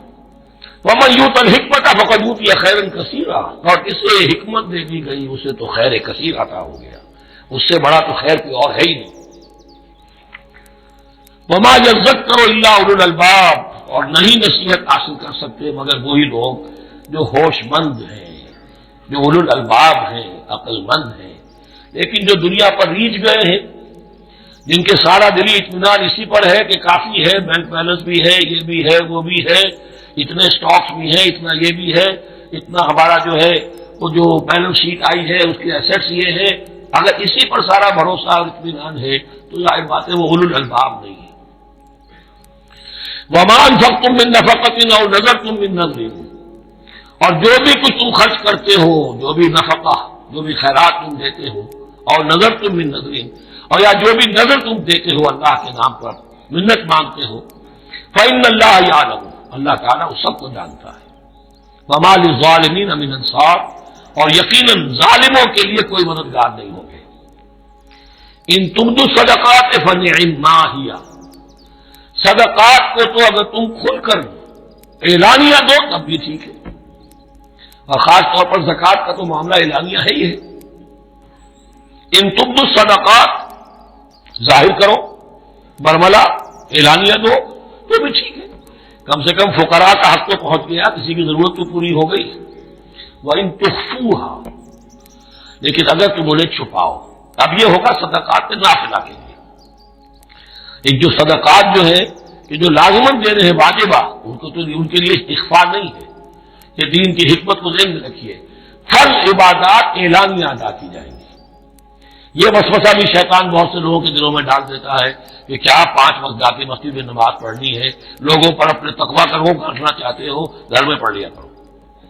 یا داڑھی رکھو گے، کیا چاہتے ہو؟ تم چاہتے ہو کہ لوگ تمہیں سمجھے متقی ہے تو میں اس لیے داڑھی نہیں رکھتا، ہوتا وسوسہ۔ لیکن جو چیز واجب ہے وہ اعلی اعلان کرو، اس کے اظہار میں کوئی رکاوٹ نہیں۔ ہاں جو صدقات نافلہ ہیں، جو نماز نفل ہے، اسے چھپا کر کرو، اس کا اظہار بہت بڑا فتنہ ہوتا ہے۔ نفل عبادت کا اظہار بہت بڑا فتنہ ہے۔ وَإِن تُخْفُوهَا، اگر چھپاؤ، وَتُؤْتُوهَا الْفُقَرَاءَ، اور تم وہ ضرورت مندوں کو دے دو، فَهُوَ خَيْرٌ لَكُمْ، وہ تمہارے لیے بہت بہتر ہے۔ اب دیکھیے خیر الکم کہا، یہ تمہارے لیے بہتر ہے۔ پہلے کہا تھا ظاہر کر کے دیتے ہو فنعما ہی، وہ بھی ٹھیک ہی ہے، اس لیے کہ فقراء کا حق تو چلیے ادا ہو گیا، کچھ نہ کچھ مل تو گیا، خسیس کے اور کنجوس کے مال میں سے کچھ نکلا تو صحیح۔ ان تبدوا الصدقات فنعما ہی وان تخفوها وتؤتوها الفقراء فهو خیر لکم ویکفر عنکم من سیئاتکم، اور اللہ تعالیٰ دور کر دے گا تم سے تمہاری برائیوں کو۔ واللہ بما تعملون خبیر، اور جو کچھ تم کر رہے ہو اللہ تعالیٰ اس سے باخبر ہے۔ لیسا علیک ہداہم، اے نبی آپ کے ذمے نہیں ہے کہ ان کو ہدایت دے دیں۔ آپ کی یہ دیکھیے علیکہ ذمہ داری ہو جاتی ہے، فرض۔ لام لکا یہ ہو جاتا ہے کسی کے حق میں۔ القرآن حجت لکا او علیکہ، یا یہ قرآن تمہارے حق میں حجت ہے، یہ شفاعت کرے گا تمہاری قیامت کے دن اگر تم نے اسے مانا جیسے کہ ماننے کا حق ہے، پڑھا جیسے کہ پڑھنے کا حق ہے، عمل کیا جیسے کہ عمل کرنے کا حق ہے، پھر اس کی دعوت و تبلیغ کی جیسے کہ اس کا حق ہے، تو یہ تمہارے حق میں حجت ہوگا۔ اور اگر تم نے اس کے حقوق ادا نہ کیے، یہ تمہارے خلاف مدعی بن کر کھڑا ہو جائے گا۔ القرآن حجت لکا او علیکا، یہ تم پر آئے گا بوال۔ اے اللہ یہ بدبخت مجھے مانتا تھا کہ میں تیرا کلام پڑھتا نہیں تھا، پڑھتا تھا تو جیسے کسی طوطا مینا کو جو مولانا ماہر قاضی کی نظم ہے، کچھ بول سکھائے جاتے ہیں، رٹائے جاتے ہیں، اس طرح پڑھایا جاتا ہوں اور اس طرح سکھایا جاتا ہوں، وہ اس طریقے سے پڑھ رہے ہیں، کچھ پتہ نہیں۔ 1-2 روپے کا اخبار لائیں گے تو سمجھ کر پڑھیں گے، اللہ کی کتاب کو سمجھ کے پڑھنے کی ضرورت نہیں۔ پڑھا تو عمل نہیں کیا بدبخت نے۔ ما آمن بالقرآن من استحل محارمہ، تو لام اور اعلیٰ کا یہ استعمال ذہن میں رکھیے۔ لیسا علیک ہداہم، آپ کی ذمہ داری نہیں ہے ان کی ہدایت کی، آپ پر ذمہ داری تبلیغ۔ ہم نے بھیجا ہے آپ کو، انا ارسلناک بالحق بشیرا ونذیرا ولا تسأل عن اصحاب الجحیم، یہ آیت ہم پڑھ چکے ہیں پہلے حصے میں۔ ولکن اللہ یہدی من یشاء، وہ تو اللہ تعالیٰ ہدایت دیتا ہے جس کو چاہتا ہے۔ وما تنفقوا من خیر فلانفسکم، اور جو بھی خیر، جو بھی بھلائی، جو بھی مال تم خرچ کرو گے وہ تمہارے اپنے لیے بہتر ہے، تمہیں اجر و ثواب ملے گا، تمہیں کو مل جائے گا 700 گنا 1400 گنا۔ وما تنفقون الا ابتغاء وجه اللہ، یہاں یہ فعل مضارع آیا ہے نفی، نہیں کے مفہوم میں۔ لا تنفقون، ما تنفقون یعنی تم نہیں خرچ کرو گے مگر اللہ کی رضا کے لیے، تب اجر ملے گا۔ اگر ریاکارانہ خرچ کیا تھا تو کوئی اجر کا کیا سوال، وہ تو شرک بن جائے گا۔ وما تنفقون الا ابتغاء وجه اللہ وما تنفقوا من خیر یوفى الیکم وانتم لا تظلمون، اور جو بھی خیر تم خرچ کرو گے، خیر میں سے جو بھی دولت خرچ کرو گے، یوفى الیکم پورا تمہیں لوٹا دیا جائے گا، وانتم لا تظلمون، اور تم پر کوئی ظلم نہیں ہوگا، تمہاری کوئی حق تلفی نہیں ہوگی۔ اب آیا ہے آخری ٹیپ کا بند، انفاق فی سبیل اللہ کا سب سے بڑھ کر حقدار کون ہے؟ للفقراء الذین احصروا فی سبیل اللہ، وہ ضرورت مند کے جو گھر کر رہ گئے اللہ کی راہ میں، جیسے اصحاب صفہ سے بیٹھے ہوئے ہیں، کوئی کام نہیں کر رہے، حضور سے علم سیکھ رہے ہیں، اور جہاں جہاں سے دعوت آ رہی ہے کہ حضور بھیجیے ہمارے یہاں کوئی مبلغین، وہاں سے ان کو بھیجا جا رہا ہے۔ اب وہ معاش کی جد و جہد کرتے تو یہ تعلیم کیسے حاصل کرتے؟ یا اسی طرح دین کی کوئی خدمت ہے، کوئی آپ نے تحریک اٹھائی ہے، اب اس میں آپ کو کچھ نہ کچھ کارکن تو چاہیے، ان کارکنوں کی بھی تو آخر معاش کا ہے دفتر۔ اگر وہ سارا 8 گھنٹے دفتروں میں کھائیں اور وہاں ڈانٹیں بھی سنیں افسروں کی، اور پھر 2 گھنٹے جانا 2 گھنٹے آنا، اب وہ کون سا وقت نکالیں گے دین کے کام کا؟ کیا کریں گے؟ کہاں سے وقت آ جائے گا؟ کچھ لوگ تو ہونے چاہیے جو ہمیں وقت لگ جائے۔ لیکن ہمہ وقت تو لگ گئے، لیکن پیٹ تو ان کے بھی ہے، اولاد تو ان کے بھی ہوگی۔ للفقراء الذین احسنوا فی سبیل اللہ، جو گھیرے میں آ گئے ہیں اللہ تعالیٰ کی راہ کی جد و جہد میں، جہاد فی سبیل اللہ کی سعی میں، وہ اس طریقے سے مصروف ہو گئے ہیں لا یستطیعون ضربا فی الارض، اب وہ زمین میں گھوم پھر کر تجارت کرنے کی ان کے اندر ان کے پاس وقت ہی نہیں ہے، نہیں چل پھر سکتے زمین میں اپنی معاش کے لیے۔ یحسبهم الجاہل اغنیاء من التعفف، اب یہ اس طرح کے فقیر تو ہیں نہیں جو لپٹ کر مانگتے ہوں، انہیں عام طور پر جو ناواقف شخص ہے وہ سمجھتا غنی ہے، اسے کوئی ضرورت ہی نہیں، اس نے کبھی مانگا ہی نہیں، لیکن اس نے مانگا اس لیے نہیں ہے کہ وہ اس طرح کا سائل نہیں ہے، اس طرح کا وہ سوالی نہیں ہے، وہ فقیر نہیں ہے، وہ تو اللہ کے دین کے لیے اپنے آپ کو اس نے لگا دیا ہے۔ یہ تمہارا کام ہے کہ دیکھو یحسبهم الجاہل اغنیاء من التعفف، وہ جو مانگنے سے رک رہے ہیں اپنی عزت نفس کی حفاظت کی خاطر، اس کی وجہ سے ناواقف آدمی سمجھتے ہیں کہ تو غنی ہے، اسے کوئی ضرورت نہیں ہے۔ تعرفهم بسیماہم، تم پہچان لوگے انہیں ان کے چہروں سے۔ ظاہر بات ہے کہ فقر کا احتیاج کا اثر چہرے پر تو آ جاتا ہے، اگر آپ کو نیوٹریشن صحیح نہیں مل رہی ہے تو ظاہر بات ہے چہرے پر اس کا اثر ہوگا۔ تعرفهم بسیماہم لا يسألون الناس الحافا، وہ لپٹ کر لوگوں سے سوال نہیں کرتے، مانگتے نہیں ہیں، وہ ان سائلوں کی طرح نہیں ہے جو اصل میں اپنی محنت وصول کرتے ہیں، کھڑے ہو کر آپ کے سر ہو کر آپ سے کچھ نہ کچھ نکلوا لیتے ہیں زبردستی، اس طریقے سے تو وہ نہیں مانگیں گے۔ یہ بات اہم مسئلہ ہے، اقامت دین کی جد و جہد میں جو لوگ ہمہ وقت لگ جائیں آخر ان کے لیے کیا ذریعہ ہو۔ میں یہاں تفصیل میں نہیں جا سکتا، وقت اس ٹائم کا ختم ہو رہا ہے، لیکن یہ سمجھ لیجئے کہ یہ دو رکوع جو ہیں انفاق کا پورا مضمون، اس کا کلائمیکس جو ہے وہ یہ آیت ہے للفقراء الذین احصروا فی سبیل اللہ لا یستطیعون ضربا فی الارض یحسبهم الجاہل اغنیاء من التعفف تعرفهم بسیماہم لا يسألون الناس الحافا وما تنفقوا من خیر فإن اللہ به علیم، اور جو بھی تم دولت مال خرچ کرو گے تو اللہ تعالیٰ اس کے علم میں ہوگا، یہ نہ سمجھنا کہ اللہ کے علم میں نہیں ہے۔ خاموشی کے ساتھ، اخفاء کے ساتھ ایسے لوگوں کے ساتھ تعاون کرو گے تو اللہ تعالیٰ جو ہے تمہیں اس کا پورا بھرپور بدلہ دے گا۔ الذین ينفقون اموالهم باللیل والنہار سرا وعلانیۃ فلہم اجرهم عند ربهم ولا خوف علیہم ولا هم یحزنون۔ الذین یأکلون الربا لا یقومون الا کما یقوم الذی یتخبطه الشیطان من المس ذلك بأنهم قالوا إنما البيع مثل الربا وأحل الله البيع وحرم الربا فمن جاءه موعظة من ربه فانتهى فله ما سلف وأمره إلى الله ومن عاد فأولئك أصحاب النار هم فيها خالدون صدق الله العظيم رب اشرح لي صدري ويسر لي أمري واحلل عقدة من لساني يفقهوا قولي۔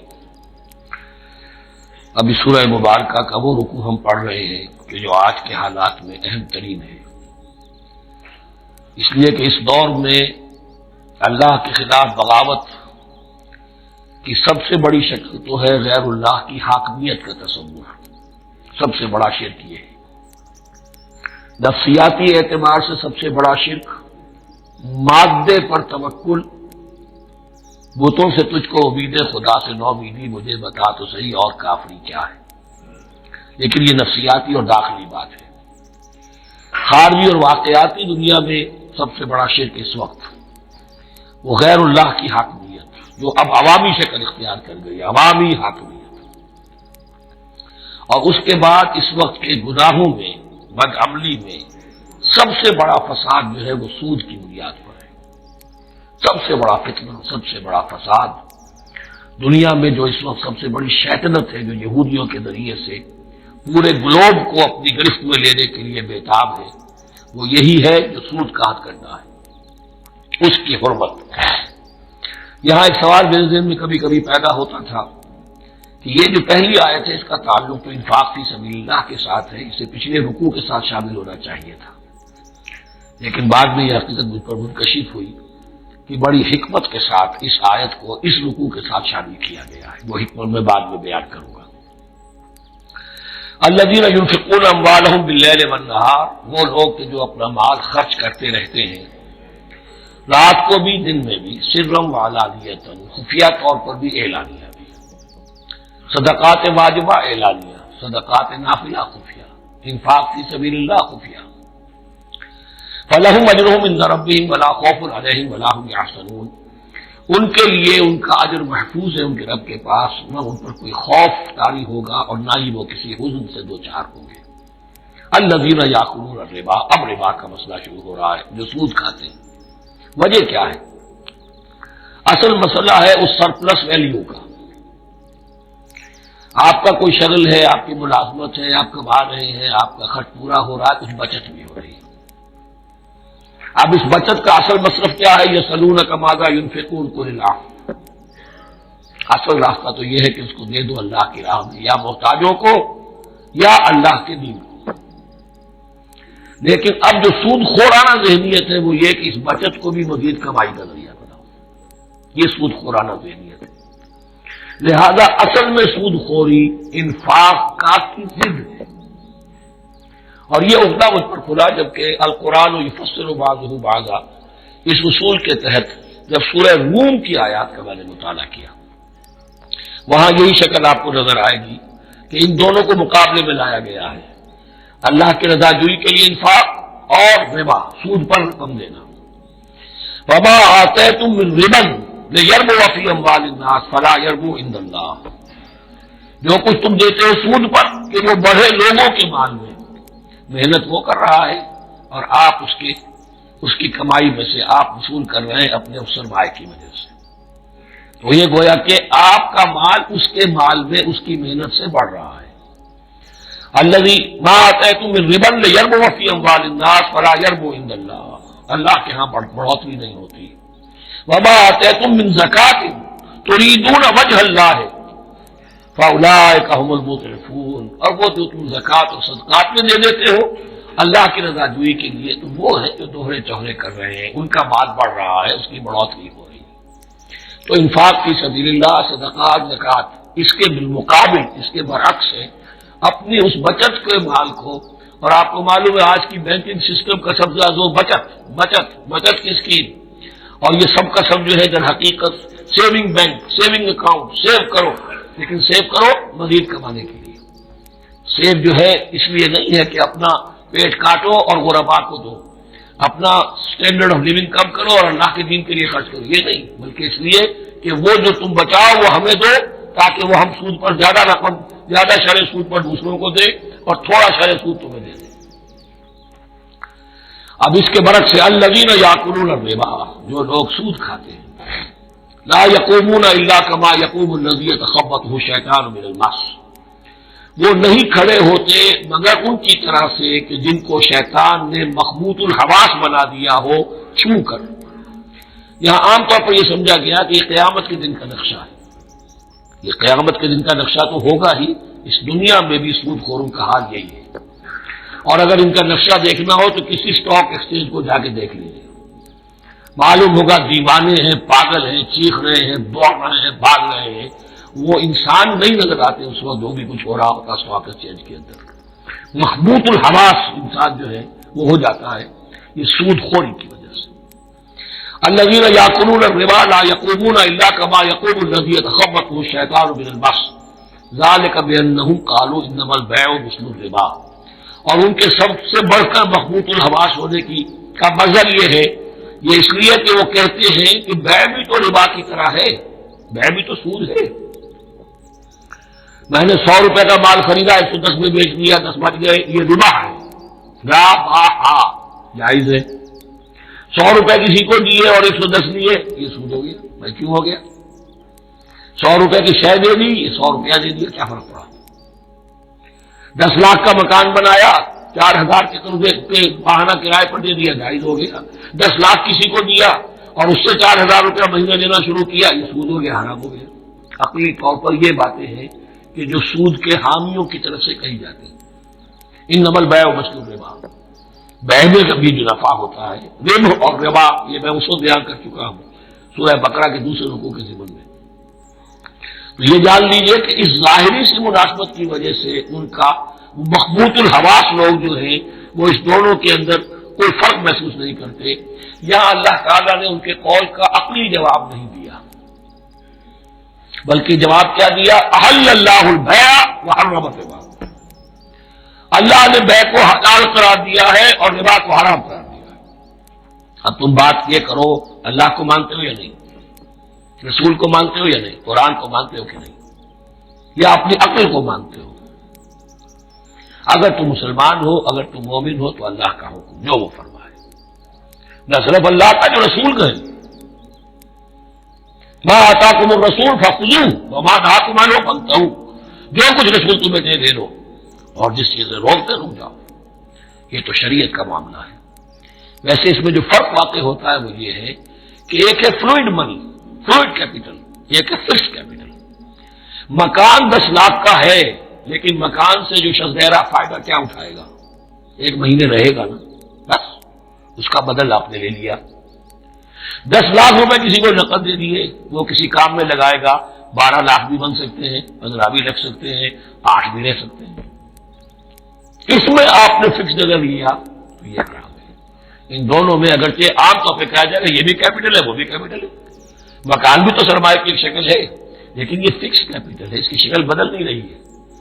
اس مکان میں تو ایک شخص رہ جائے گا، سکنا ہوگا، اس کی رہائش ہے، یا آپ کہیں گے اس کی ویرنٹیئر ہے تو اس کا آپ نے بدل دے دیا، بس ختم. لیکن وہ جائے گا، وہ مکان آپ کے لیے رہ جائے گا. لیکن یہ کہ 10 لاکھ جس کو دیا نقد، وہ کاروبار کرے گا، کچھ اور کہیں لگائے گا، اس کے اندر اضافہ بھی ہو سکتا ہے، کمی بھی ہو سکتی ہے. اس میں پھر فکس پروفٹ لینا یہ ہے حرام، اور ان دونوں میں کوئی مناسبت نہیں. لیکن اللہ تعالیٰ نے یہ جواب نہیں دیا. جواب دیا احل اللہ البیع وحرم الربا فمن جاءہ موعظۃ من ربہ فانتہی فلہ ما سلف. تو جس شخص کے پاس اس کے رب کی طرف سے یہ نصیحت پہنچ گئی اور وہ باز آ گیا، رک گیا، فلہ ما سلف، تو جو کچھ پہلے وہ لے چکا ہے وہ اس کا ہے، وہ اسے واپس نہیں دیا جائے گا، حساب کتاب نہیں کیا جائے گا کہ تم اتنا سود کھا چکے ہو واپس کرو. لیکن اس کا یہ مطلب بھی نہیں کہ اس کا کوئی گناہ ان پر نہیں ہوگا. وَأَمْرُهُ إِلَى اللَّهِ، اللہ کے حوالے رہے گا، معلق رہے گا. اللہ چاہے گا تو معاف بھی کر دے گا، اور اللہ چاہے گا تو پچھلے سود کے اوپر بھی اس کی سرزنش ہوگی. أَمْرُهُ إِلَى اللَّهِ وَمَنْ عَادَ، لیکن اس نصیحت کے آنے کے بعد بھی جس نے دوبارہ یہ حرکت کی فَأُولَٰئِكَ أَصْحَابُ النَّارِ هُمْ فِيهَا خَالِدُونَ، تو یہ جہنمی ہے اور اس میں ہمیشہ ہمیشہ رہیں گے. يَمْحَقُ اللَّهُ الرِّبَا وَيُرْبِي الصَّدَقَاتِ، اللہ تعالیٰ ربا کو مٹاتا ہے، دباتا ہے. اور ہمارے زمانے میں شیخ محمود احمد مرحوم نے کتاب لکھی ہے مین اینڈ منی، اس میں ثابت کیا ہے جہاں جو یہ سود کا معاملہ چلتا ہے 3 چیزیں ساتھ ساتھ بڑھتی چلی جاتی ہیں. جتنا سود بڑھے گا ان امپلائمنٹ بڑھے گی، انفلیشن بڑھے گی، نتیجے میں انٹرسٹ ریٹ بڑھے گا.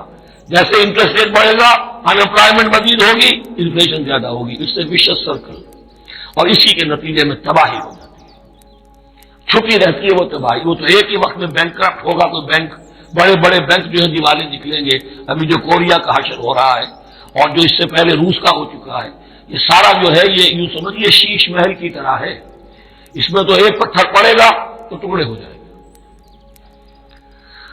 وَمَنْ عَادَ فَأُولَٰئِكَ أَصْحَابُ النَّارِ هُمْ فِيهَا خَالِدُونَ يَمْحَقُ اللَّهُ الرِّبَا وَيُرْبِي الصَّدَقَاتِ. اللہ تعالیٰ پالتا ہے، صدقات کو پالتا ہے، بڑھاتا ہے اللہ کے ہاں.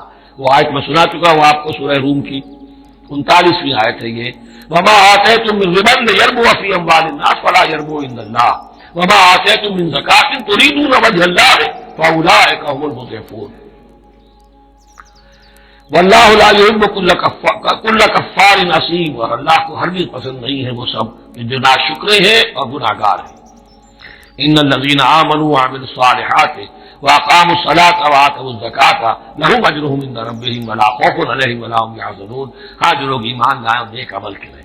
نیک عمل میں ظاہر بات ہے جو شے حرام ہے اس کا چھوڑ دینا بھی لازم ہے، اور نماز قائم رکھیں، زکات ادا کریں، ان کے لیے ان کا اجر محفوظ ہے ان کے رب کے پاس. ولا خوف علیہم ولا هم يحزنون. یا ایھا الذین آمنوا اتقوا اللہ وذروا ما بقی من الربا، اے ایمان والو اللہ کا تقوی اختیار کرو اور چھوڑ دو جو رہ گیا ہے سود میں سے. آج فیصلہ کر لو کہ جو بھی کچھ تمہیں کسی کو قرض دیا تھا اب اس کا سود چھوڑو. یا ایھا الذین آمنوا اتقوا اللہ وذروا ما بقی من الربا ان کنتم مؤمنین، اگر تم مومن ہو. فإن لم تفعلوا، اور اگر تم نے ایسا نہ کیا، باز نہ آئے، فاذروا، تو کان کھول کر سن لو، بحرب من اللہ ورسولہ، اللہ اور اس کے رسول کی طرف سے اعلان جنگ. یہ الٹیمیٹم ہے. اگر باز نہیں آتے سود سے، دیکھیے کسی اور گناہ پر یہ بات نہیں آئی، اللہ اور اس کے رسول کی طرف سے اعلان جنگ. وَإِن تُبْتُمْ فَلَكُمْ رُءُوسُ أَمْوَالِكُمْ، اگر تم توبہ کرو تو تمہارے جو اصل راس المال ہے وہ تمہیں لوٹا دیے جائیں گے. سود چھوڑ دو، راس المال واپس لے دو.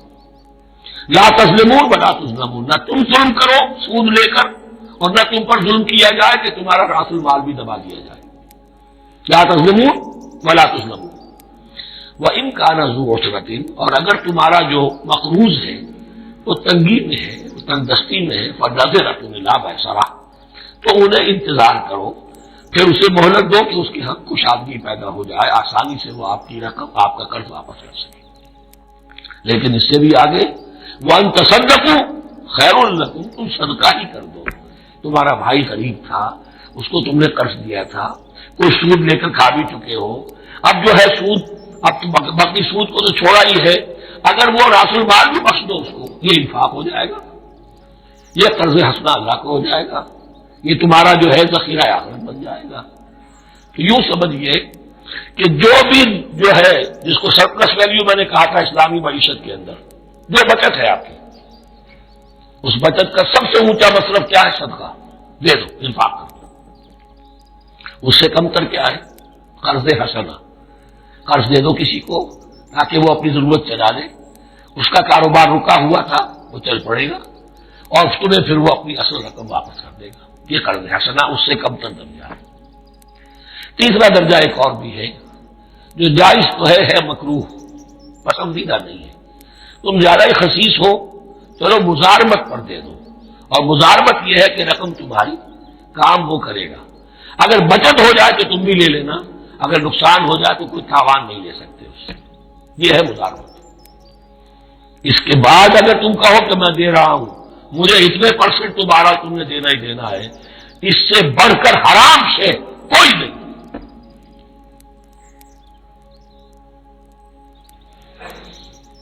وَإِن كَانَ ذُو عُسْرَةٍ فَنَظِرَةٌ إِلَىٰ مَيْسَرَةٍ، تو اگر وہ ہے مقروض تمہارا، وہ تنگی میں ہے، پھر انتظار کرو، اسے مہلت دو اس کی کشائش تک. وَأَن تَصَدَّقُوا خَيْرٌ لَكُمْ، اور اگر تم صدقہ ہی کر دو، خیرات کر دو، دے دو، بخش دو، وہ تمہارے لیے بہتر ہوگا. ان کنتم تعلمون، اگر تم جانتے ہو، اگر وہ حکمت تمہارے اندر آ گئی ہے، اگر تم اولو الالباب ہو، اگر تم سمجھدار ہو، تو جو کچھ تمہیں بچت اس سے ہوگی، جو اللہ کے ہاں جو ثواب ملے گا، وہ تمہیں یہ رقم واپس لے کر جو ہے اس سے کیا مل جائے گا. وَاتَّقُوا يَوْمًا تُرْجَعُونَ فِيهِ إِلَى اللَّهِ، یہ آیت آخری آیت ہے قرآن کی نزول کے اعتبار سے. آیت ڈرو اس دن سے، تو دیکھیے وہی آیت یاد کیجیے. وَاتَّقُوا يَوْمًا لَا تَجْزِي نَفْسٌ عَن نَفْسٍ شَيْئًا وَلَا يُقْبَلُ مِنْهَا شَفَاعَةٌ وَلَا يُؤْخَذُ مِنْهَا عَدْلٌ وَلَا هُمْ يُنصَرُونَ. وَاتَّقُوا يَوْمًا لَا تَجْزِي نَفْسٌ عَن نَفْسٍ شَيْئًا وَلَا يُقْبَلُ مِنْهَا عَدْلٌ وَلَا تَنفَعُهَا شَفَاعَةٌ وَلَا هُمْ يُنصَرُونَ. وَاتَّقُوا يَوْمًا تُرْجَعُونَ فِيهِ إِلَى اللَّهِ، ڈرو اس دن سے جس دن کے لوٹا دیے جاؤ گے تم اللہ کی طرف. ثُمَّ تُوَفَّىٰ كُلُّ نَفْسٍ مَا كَسَبَتْ، پھر ہر جان کو پورا پورا دے دیا جائے گا جو کمائی اس نے کی ہوگی. وَهُمْ لَا يُظْلَمُونَ، اور ان پر کوئی ظلم نہیں ہوگا.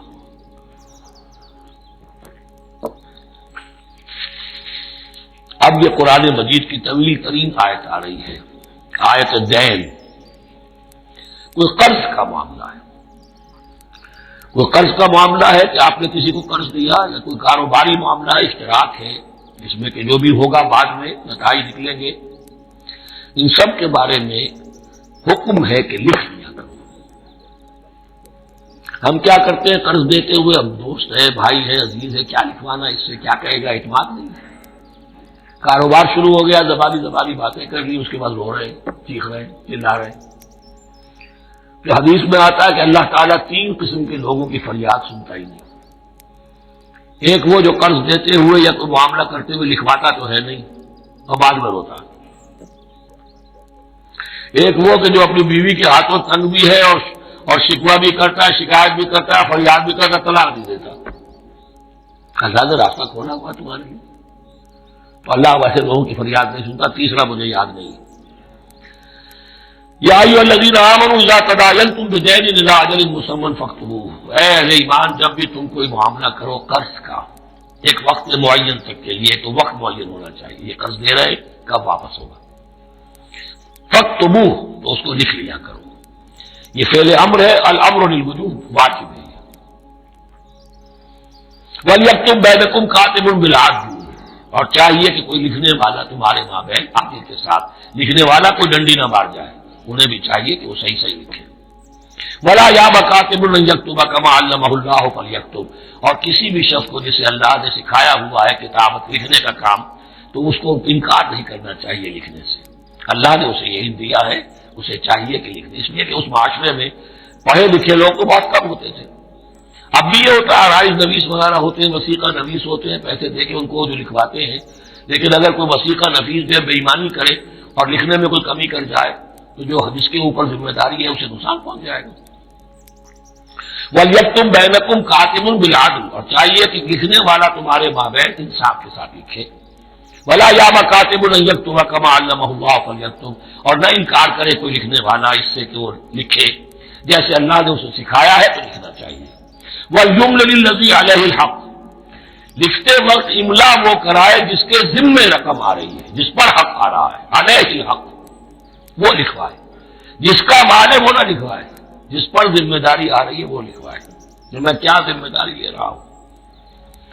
وَلْيَتَّقِ اللَّهَ رَبَّهُ، اور اللہ سے ڈرتا رہے اپنے رب سے.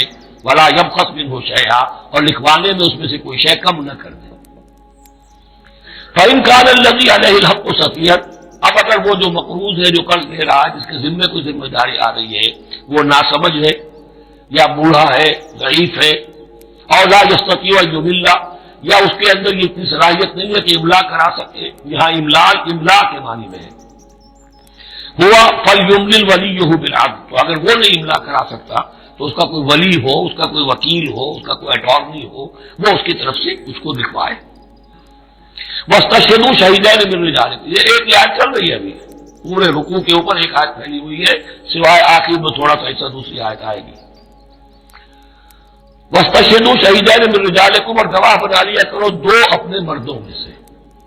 فَإِن لَّمْ يَكُونَا رَجُلَيْنِ، اور اگر دو مرد دستیاب نہ ہو، فَرَجُلٌ وَامْرَأَتَانِ، تو ایک مرد اور دو عورتیں. مِمَّن تَرْضَوْنَ مِنَ الشُّهَدَاءِ، اور وہ بھی دونوں کے نزدیک مقبول ہوں شہداء، کہ ہاں دونوں کو اعتماد ہے ان پر.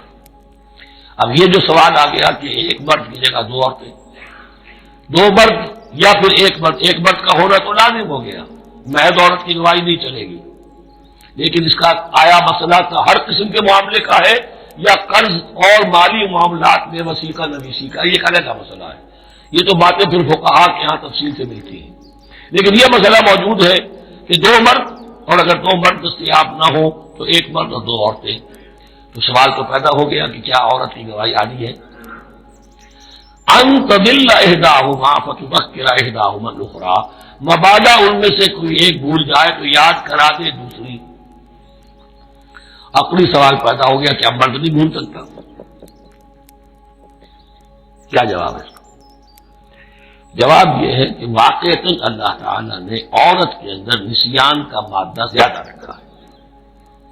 الا یعلم من خلق وهو اللطیف الخبیر، کیا وہی نہ جانے گا جس نے پیدا کیا ہے؟ اس نے پیدا کیا ہے، وہ جانتا ہے. نسیان کا مادہ کیوں زیادہ رکھا ہے یہ بھی سمجھ لیجیے، عقلی بات ہے، منطقی بات ہے. She has to play the role of number 2، اسے مرد کے تابع رہنا ہے.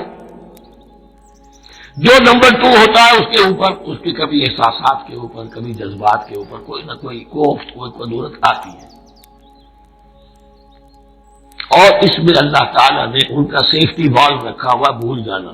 اگر بھولنا نہ ہو، یاد بازی عذاب ہے یارب، چھین لے مجھ سے حافظہ میرا. یہ نسیان جو ہے یہ بھی ایک بہت بڑی نعمت ہے، ورنہ تو کوئی صدمہ دل سے اتری نا، کوئی غصہ کبھی ختم ہوئی نا. تو بھولنے کا معاملہ یہ سیفٹی ویلو اللہ نے عورت میں زیادہ رکھا ہے، اس لیے کہ اسے مرد کے تابع ہو کر رہنا ہے، اور جب تابع ہو کر رہنا ہے تو اسے زیادہ اس کے احساسات پہ، جذبات پر زیادہ مواقع آئیں گے کہ اس کو کچھ دک پہنچے. اس کے لیے یہ سیفٹی ویل کے نسیان ہے، یہ زیادہ رکھ دیا گیا ہے. ان تضل احداہما فتذکر احداہما الاخری. اب یہ کہ اگر یہ بات سمجھ میں نہ آتی تب بھی اللہ کا حکم ہے ماننا ہے. اگر فکس کیپٹل اور فلوئڈ کیپٹل کا فرق سمجھ میں نہیں آتا تب بھی بیع حلال ہے، ربا حرام ہے. اللہ خیر اللہ احل اللہ البیع وحرم الربا. لیکن اگر حکمت سمجھ میں آ جائے تو نور علی نور. ولا یأبى الشهداء اذا ما دعوا. اور نہ انکار کریں گواہ جب کہ ان کو بلایا جائے. اور گواہی کے لیے بلایا جائے تو گواہ نہیں آ رہے، نخرہ کر رہے، نہیں، ان کو آنا چاہیے. ومن اظلم ممن كتم شهادة من اللہ ہے، جو اللہ کی کوئی گواہی جو ہے اگر چھپائی ہے تو بہت بڑا ظلم ہے. ولا تسأموا. اور اس سے تھکو مت، کسل مت کرو، سستی مت کرو، ان تکتبوہ کہ تم لکھو اسے صغیرا اور کبیرا، چاہے چھوٹا معاملہ چاہے بڑا، الی اجل ہی، وقت معین کے لیے. اتنا قرض دے رہا ہوں، اتنے وقت میں آپ نے مجھے لوٹانا ہے. اس کے بعد آپ بڑھا سکتے ہیں، آپ دیکھ سکتے ہیں، اسے مزید مہلت دے سکتے ہیں. ایسے ہی حالات ہے تو آپ معاف بھی کر سکتے ہیں. لیکن یہ کہ جب لکھنا ہے، حکم دیا جا رہا ہے تو اس میں اجل معین ہو، الی اجل ہی. اور اس میں چھوٹے بڑے کی تفریق نہ کرو، چاہے چھوٹا مسئلہ بڑا لکھ لو. ذالکم اقسط عند اللہ. یہ اللہ کے نزدیک بھی زیادہ مبنی بر انصاف ہے. وہ اقوام للشہادہ. اور گواہی کے لیے زیادہ قوی ہوگا اور زیادہ درست ہوگا. لکھی ہوئی شے ہوگی تو اب معاملہ جو ہے بہت واضح رہے گا، ورنہ زبانی یادداشت کے اندر کہیں کہیں جو ہے تعبیر ہی میں فرق ہو جاتا. وعدنا اللہ ترتابوا. اور یہ اس کے بہت قریب ہے کہ تم بھولو گے نہیں. الا ان تکون تجارۃ حاضرۃ تدیرونھا. الا یہ کہ کوئی لین دین ہو، تجارت ہو جو حاضر ہوتی ہے دست بدست. آپ نے سودا لیا، اس نے پیسے دے دیے، اب کیش بھی وہ دے دیجیے یا آپ دینا چاہیں تو، ورنہ یہ شریعت میں لازم نہیں ہے. اگر ایسا دست بدست کا معاملہ ہے تو پھر یہ ہے کہ وہ تو ہو گیا ایکسچینج. وہ مال جو ہے دکاندار نے مال دیا، آپ نے پیسے دے دیے، اس کے لکھنے کی ضرورت نہیں ہے. الا ان تکون تجارۃ حاضرۃ تدیرونھا بینکم. تو اگر وہ تجارت ہو کہ نقد تمہاری چلتی ہے، آپس میں لین دین ہو رہا ہے، فلیس علیکم جناح الا تکتبوھا. تو کوئی حرج نہیں ہے تم پر کہ اسے نہ لکھو. واشهدوا اذا تبایعتم. اور گواہ بنا لیا کرو جب کوئی مستقبل کا سودا کرو. یہ بیع سلم جو ہوتی ہے یہ مستقبل کا سودا ہے، قرض کا سودا ہے. بیع سلم بھی ایک طرح کا قرض ہے. آج آپ طے کرتے ہیں کسی شخص سے، کسی کاشتکار سے، زمیندار سے کہ اگلا موسم جو آئے گا فصل کا، گیہوں کی فصل کا، تو اتنے روپے من کے حساب سے 500 من گندم میں آپ سے لوں گا. یہ بیع سلم کہلاتی ہے اور اس میں لازم ہے کہ پوری قیمت ابھی ادا کریں. لیکن اس میں بھی کہ اس وقت آپ کو اتنی گندم دینی ہے، اس کو لکھوا لو اور اس پر 2 گواہ بنا لو. واشهدوا اذا تبایعتم ولا یضار کاتب ولا شہید. اور نہ نقصان پہنچایا جائے کسی لکھنے والے کو یا گواہ کو، اور نہ نقصان پہنچائے کوئی لکھنے والا یا گواہ. یہ ادارہ دونوں کے لیے آ جائے گا. یہ معروف بھی ہے اور مجبور بھی ہے. نہ ضرر پہنچایا جائے اور نہ ضرر پہنچائے، نہ کوئی کاتب اور نہ کوئی شہید گواہ. وَإِن تَفْعَلُوا. اگر تم ایسا کرو گے، نقصان پہنچاؤ گے، فَإِنَّهُ فُسُوقٌ بِكُمْ. تو یہ تمہارے لیے بہت بڑے گناہ کی بات ہوگی. وَاتَّقُوا اللَّهَ. اللہ سے ڈرو. وَيُعَلِّمُكُمُ اللَّهُ. اللہ تمہیں تعلیم دے رہا ہے. وَاللَّهُ بِكُلِّ شَيْءٍ عَلِيمٌ. اللہ ہر چیز کا علم رکھنے والا ہے. کہ ایک آیت ہوئی ہے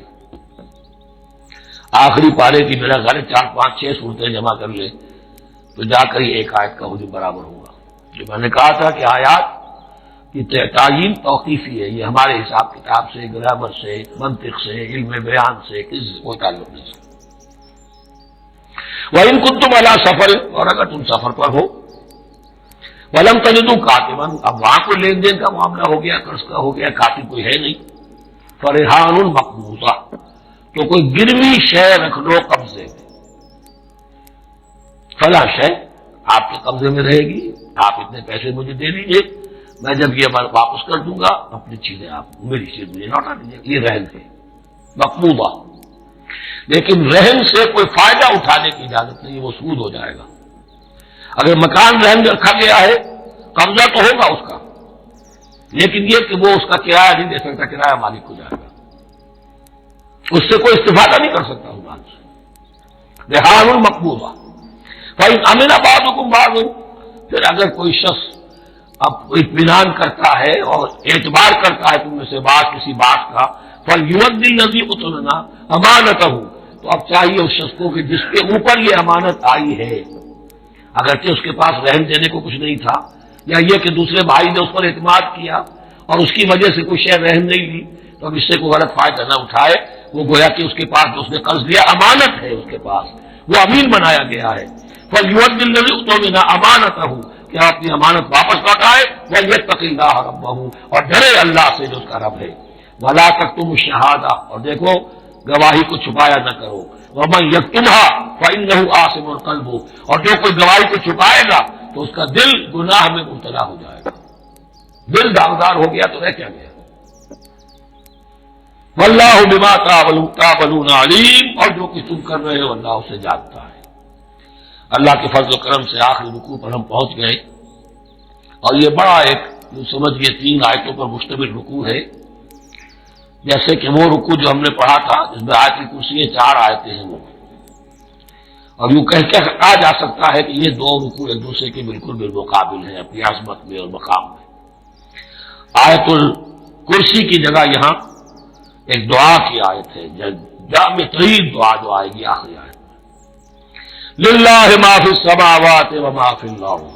اکثر و بیشتر آپ دیکھیں گے سورتوں کے اختتام پر یہ الفاظ پھر آتے ہیں، اللہ ہی کا ہے جو کچھ بھی ہے آسمان اور زمین میں۔ وَإِن تُبْدُوا مَا فِي أَنفُسِكُمْ أَوْ تُخْفُوهُ، اور جو کچھ تمہارے دلوں میں ہے خواہ تم اسے ظاہر کرو خواہ چھپاؤ، يُحَاسِبْكُم بِهِ اللَّهُ، اللہ تم سے محاسبہ کر لے گا، تمہاری نیتیں اس کے علم میں ہے۔ ان اللہ لا ينظر الى صوركم ولا الى اموالكم ولكن ينظر الى قلوبكم واعمالكم، اللہ تمہاری صورتوں کو نہیں دیکھتا، تمہارے مال و دولت کو نہیں دیکھتا، تمہارے دل کو دیکھتا ہے، تمہارے اعمال کو دیکھتا ہے۔ تو دل میں جو کچھ ہے خواہ کتنا ہی چھپا لو اللہ کے محاسبے سے بھی بچو گے۔ فَيَغْفِرُ لِمَن يَشَاءُ وَيُعَذِّبُ مَن يَشَاءُ، پھر وہ بخش دے گا جس کو چاہے اور عذاب دے گا جس کو چاہے گا۔ اختیار مطلق اللہ کے ہاتھ میں ہے۔ ہمارے ہاں اہل سنت کا عقیدہ یہی ہے، اللہ پر لازم نہیں ہے کہ وہ نیکوکار کو اس کا جزا ضرور دے اور بدکار کو اس کی سزا ضرور دے، اللہ کرے گا ایسا، یہ دوسری بات ہے، لیکن اللہ کی شان اس سے بہت اعلیٰ اور عرفہ ہے کہ اس پر کسی شے کو لازم قرار دیا جائے، اس کا اختیار مطلق ہے، مطلق۔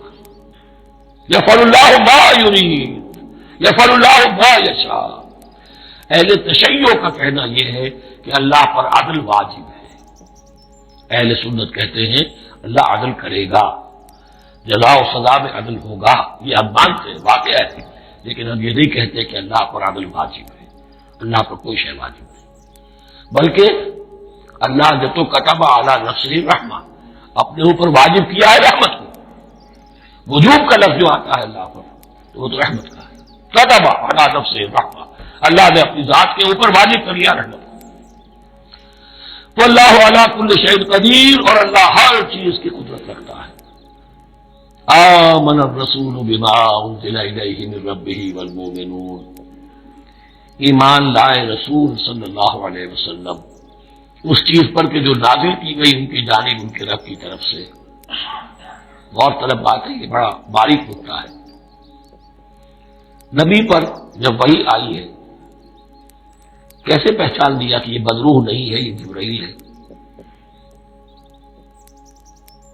آخر کوئی اشتباہ بھی تو ہو سکتا تھا، پہلا تجربہ تھا، اس سے پہلے نہ آپ نے کہانت سیکھی، نہ آپ نے کوئی اور اس طرح کی نفسیاتی ایکسرسائزز کی، آپ کے کاروباری آدمی تھے، ایک بہت ہی بھرپور زندگی گزار رہے ہیں، اہل و عیال والے ہیں، کاروبار کر رہے ہیں، آئی ایس لیول کا کاروبار ہے، تو فطرت جو ہے وہ پہچانتے ہیں۔ نبی کی فطرت وہ اتنی پاک اور صاف ہوتی ہے کہ اس کے اوپر کوئی بدروح کا کوئی اثر ہو ہی نہیں سکتا۔ اگر اس میں ایک اور واقعہ میں نے ایک جگہ پڑھا تھا، وہ میں پھر کسی وقت موقع آیا تو سناؤں گا آپ کو، اس وقت نہیں ہے۔ بہرحال ہمارے لیے بڑی تسکین کی بات ہے کہ اللہ تعالیٰ نے رسول کے ایمان کے تذکرے کے ساتھ ہمارے ایمان کا تذکرہ کیا. آمن الرسول بما انزل الیہ من ربہ والمؤمنون، ایمان لائے رسول صلی اللہ علیہ وسلم اس چیز پر جو نازل کی گئی ان کی جانب ان کے رب کی طرف سے، اور ایمان لائے صاحب ایمان. اللہم ربنا اجعلنا منہم، اللہم ربنا اجعلنا منہم. کل آمن باللہ وملائکتہ وکتبہ ورسلہ، یہ دوسرا مقام ہے سورہ بقرہ کے اندر جس میں ایمان کے جو اجزاء ہیں ان کو گنا گیا ہے. یاد ہے آیت البر، لیس البر ان تولوا وجوہکم قبل المشرق والمغرب ولکن البر من آمن باللہ والیوم الآخر والملائکۃ والکتاب والنبیین. یہاں بھی اسی طرح ہے، کل آمن باللہ وملائکتہ وکتبہ ورسلہ لا نفرق بین احد من رسلہ. اور یہ تیسری مرتبہ بات آ گئی ہے کہ رسولوں کے درمیان کوئی تفریق نہیں کی جائے گی. کہاں؟ پہلے تو آیا تھا 16ویں رکوع میں، لا نفرق بین احد منہم ونحن له مسلمون، اور اس سے بھی پہلے آیا تھا والذین یؤمنون بما انزل الیک وما انزل من قبلک. وہ لوگ جو ایمان رکھتے ہیں اس پر بھی جو ہے نبی آپ پر نازل کیا گیا اور اس پر بھی جو آپ سے پہلے نازل کیا گیا. لا نفرق بین احد من رسلہ، ہم اس کے رسولوں میں سے کسی کے مابین کوئی تفریق نہیں کرتے. تفضیل اسی صورت میں ثابت ہے. تلک الرسل فضلنا بعضهم علی بعض منهم من کلم اللہ ورفع بعضهم درجات وقالوا سمعنا واطعنا. وہی بات کہ جو کہی گئی تھی جب ان سے کہا گیا تھا واسمعوا، کیا کہا تھا انہوں نے؟ سمعنا وعصینا، سمعنا واطعنا. وہ کہتے ہیں ہم نے سنا اور مانا. غفرانک ربنا، ہماری درخواست ہے پروردگار تیری بخشش مانگتے ہیں. غفرانک، نون پر زبر ہے، مفعول ہے. نسألو کا غفرانک، اے اللہ ہم تجھ سے سوالی ہیں، تجھ سے طلب کرتے ہیں، درخواست کرتے ہیں تیری مغفرت کا. وإلیک المصیر، اور تیری ہی جانب لوٹ جانا ہے. یہاں پر وہ ایمان بالآخرہ بھی آ گیا جو یہاں اوپر نہیں آسان. آمن باللہ وملائکتہ وکتبہ ورسلہ، پھر رسولوں کے ضمن میں لا نفرق بین احد من رسلہ، لیکن اس کے بعد وإلیک المصیر، مغفرت اور اللہ کی طرف ہی لوٹ جانا ہے ہمارا. اس میں ایمان بالآخرہ آ گیا. اب آخری آیت، لا یکلف اللہ نفسا الا وسعہا، اللہ تعالی نہیں ذمہ دار ٹھہرائے گا کسی جان کو مگر اس کی وسعت کے مطابق. یہ بہت بڑے فضل و کرم والی آیت ہے. جیسے میں نے کہا تھا میگنا کارٹا جو ہے انسانی حقوق کا، کہ اجیب دعوت الداع اذا دعان، جہاں بھی مجھے کوئی پکارے، جب پکارے میں اس کی پکار سنتا ہوں، قبول کرتا ہوں. ہاں فَلْيُؤْمِنُوا بِي فَلْيَسْتَجِيبُوا لِي، انہیں بھی چاہیے کہ میرا کہنا مانے. دو طرفہ بات چلے گی، ایک طرفہ نہیں. میری مانو، اپنی بنواؤ. تم دعائیں کرو گے ہم قبول کریں گے. تم ہماری بات نہیں مانتے پھر تمہاری دعا تمہارے منہ پر دیوار جائے گی. کرتے رہو قنوت نازلہ 40 دن کے 80 دن پڑھتے رہو. ڈھاکہ تو بیٹھ ہی جائے گا، بیٹھ گئے. یہودیوں سے شکست تو ہو ہی جائے گی، ہو گئی. کرتے رہو، حرمین میں پڑھتے رہو قنوت نازلہ، مکے میں پڑھو، مدینے میں پڑھو، پوری دنیا میں پڑھو. اللہ کو پیٹھ دکھائی ہوئی ہے، اس کے دین کو پاؤں تلے روندا ہوا ہے. اللہ کے باغیوں سے دوستی ہے. کسی نے قبلہ ماسکو کو بنایا تھا اور کسی نے واشنگٹن کو بنایا تھا. تمہاری دعائیں کیسے قبول ہوں؟ لیکن یہ جو آیت ہے یہ اس اعتبار سے بہت بڑی رحمت کی آیت ہے کہ اللہ تعالیٰ کے ہاں وہ اندھے کی لاٹھی والا معاملہ نہیں ہے کہ تمام انسانوں سے محاسبہ ایک ہی سطح پر ہو. اللہ جانتا ہے کس کی کتنی وسعت ہے، اور وسعت کن چیزوں سے بنتی ہے. آپ کو کوئی اور جین ملے ہیں، مجھے کوئی اور جین ملے ہیں، انہیں کوئی اور جین ملے ہیں. جینز، ان جینز کی اپنی اپنی خصوصیات ہیں، خصائص ہیں، پراپرٹیز ہیں، لیمیٹیشنز ہیں. آپ کو کوئی اور ماحول ملا، اسے کوئی اور ماحول ملا، اسے کوئی اور ماحول ملا. تو hereditary factors multiplied by environmental factors ان دونوں سے ایک شخصیت کا ہیولہ بنتا ہے انسان کا، جس کو پاٹن کہتے ہیں ہمارے مستری لوگ۔ جب لوہے کا کوئی شے جو ہے ڈھالنی ہے تو اس کے لیے پہلے مٹی کا یا لکڑی کا ایک پیٹرن بناتے ہیں، انگریزی میں پیٹرن ہے، وہ پاٹن کہتے ہیں ہمارے مستری لوگ۔ اب آپ لوہا جو ہے اس کو جب اسے کر لیں گے، بائیں بنا لیں گے، گلا لیں گے، اس میں ڈالیں گے، وہی شکل ہو جائے گی۔ یہ شاکلہ ہے ہر انسان کا جو بن جاتا ہے۔ قل کل یعمل علی شاکلتہ فربکم اعلم بمن هو اہدی سبیلا۔ اس شاکلہ کے اندر اندر آپ کو محنت کرنی ہے۔ اللہ جانتا ہے کس کا شاکلہ وسیع تھا، کس کا شاکلہ تنگ تھا، کس کے جینز اعلیٰ تھے، کس کے جینز ادنا تھے، کس کے ہاں ذہانت زیادہ تھی، کس کے ہاں جسمانی قوت زیادہ تھی۔ جو بھی کچھ اس نے دیا ہے، جس کو وہاں ہم نے رکھا اس کو وہاں رکھا، اس نے وہاں تعلیم پائی، اس نے یہاں تعلیم پائی، جو بھی انوائرمنٹل فیکٹرز آئے ہیں، جو بھی جینیٹک فیکٹرز آئے ہیں، سب اللہ کے علم ہے۔ ان سب کو منحوظ رکھ کے اللہ حساب دے گا۔ جو شاکلہ ہم نے تمہیں دیا تھا اس میں تم نے کیا کیا؟ ایک شخص کے اندر فرض کیجئے استعداد ہی ہے 20 درجے کی استعداد ہے، اس نے فرض کیجئے 18 درجے کام کر دیا، کامیاب ہو گئی۔ کسی میں استعداد 100 درجے کی تھی، اس نے 50 درجے کیا، ناکام ہو گئی۔ حالانکہ طبیعت کے اعتبار سے 50 درجے زیادہ ہے 18 درجے سے، لیکن یہ 18 درجے کا کام وہ کر رہا ہے جس کے اندر استطاعت تھی ہی 20 کی، یا 18 ہی کی تھی، اس نے پوری کر دی۔ اور 50 درجے والا وہ جس کو اللہ نے دے رکھی تھی 1000 کی استطاعت، اس کا وہ 50 بیکار ہو گیا۔ تو اللہ تعالیٰ کا محاسبہ جو ہے انڈیویجول ہے، اس لیے فرمایا گیا کلہم آتی ہے یوم القیامت فردا، ان میں سب لوگ اس دن قیامت کے دن سب آئیں گے اکیلے اکیلے،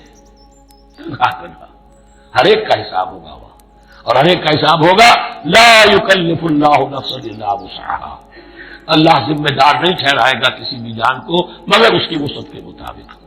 البتہ اس کا ایک ریورس ہے، ہوتا کیا ہے ہم سمجھتے ہیں دنیا میں تو بھاگ دوڑ کر رہے ہیں اور جی ہمارے اندر تو استطاعت دین کے کام کی صلاحیت ہی نہیں ہے۔ دنیا میں دیکھیں بڑے کامیاب تیزی کے ساتھ دوڑ رہے ہیں، کامیاب پر کامیاب، یہ دین ہمارے اندر تو استطاعت نہیں ہے، استعداد ہی نہیں ہے، کیا کریں؟ یہ دھوکہ ہے، سیلف ڈسپشن۔ استعداد اور استطاعت کے بغیر اور صلاحیت اور ذہانت کے بغیر دنیا میں بھی آپ کما نہیں سکتے، محنت نہیں کر سکتے، کوئی نتائج حاصل نہیں کر سکتے۔ یہ دھوکہ اپنے آپ کو نہ دیجیے، یہ ہے جو کچھ کر سکتے ہو کیجیے، کھودیے اپنی شخصیت کو، کھود کر جو نکال سکتے ہو نکال دیجیے۔ ہاں آپ نکال سکیں گے اتنا ہی جتنا آپ کے اندر ودیت ہے، زیادہ کہاں سے لے آئیں گے؟ اور اللہ نے کس میں کیا ودیت کیا ہے وہ جانتا ہے، اس کا حساب لینا جو ہے محاسبہ وہ اس پر ہے کہ جو اس نے تمہیں دیا ہے۔ لا، اور یہ مضمون قرآن مجید میں 5 مرتبہ آیا ہے بہت اہمیت کے ساتھ۔ لا یکلف اللہ نفسا الا وسعها لها ما کسبت وعلیہا ما اکتسبت، اسی جان کے لیے ہے جو اس نے کمایا اور اس کے اوپر وبال بنے گا جو اس نے برائی کمائی۔ لیکن لام اور اعلیٰ، لہا ما کسبت، جو بھی اس نے نیکی کمائی اس کے حق میں ہے، اس کے لیے ہے، اس کا اجر ملے گا، ثواب ملے گا، اور جو بدی کمائی وہ اس پر وبال بنے گا، اسی کے لیے اس کو سزا ملے گی، اسی کے حوالے سے۔ اب وہ آخری دعا آ گئی، جامع ترین اور عظیم ترین دعا ہے قرآن مجید کی، ربنا لا تؤاخذنا ان نسینا او اخطانا۔ اہل ایمان کے راستے پر، عمل صالح کے راستے پر مقبول بھر، امکان بھر اپنی شخصیت کے کونوں کھجروں میں سے بھی نکال کر، اپنی ریزیڈول انرجیز کو بھی نکال کر اللہ کی راہ میں لگا لیں، لیکن اس کے بعد بھی کوئی غرہ نہ ہو، کوئی غرور نہ ہو، کوئی اپنی محنت پر، اپنی نیکی پر، اپنی کمائی پر، اپنے کارناموں پر کہیں انسان دھوکہ نہ کھا جائے۔ کیفیت کیا رہنی چاہیے وہ یہ ہے، تواضع، عجز ان کے ساتھ۔ ربنا لا تؤاخذنا ان نسینا او اخطانا، اے رب ہم سے مواخذہ نہ کیجو اگر ہم بھول جائیں یا ہم سے خطا ہو جائے۔ نسیان بھی ہے، الانسان مرکب من الخطاء والنسیان، انسان کے اندر یہ دونوں چیزیں خطا اور نسیان بھی تو بندھی ہوئی ہیں۔ خطا یہ ہے کہ آپ نے اپنی امکانی حد تک تو نشانہ ٹھیک لگایا تھا، نشانہ خطا ہو گیا، ٹھیک ہے کوئی بات نہیں، آپ کی نیت صحیح تھی۔ ایک اجتہاد کرنے والا اجتہاد کر رہا ہے، امکانی حد تک اس نے کوشش کی ہے کہ صحیح رائے تک پہنچے، لیکن خطا ہو گئی، اللہ معاف کرے گا۔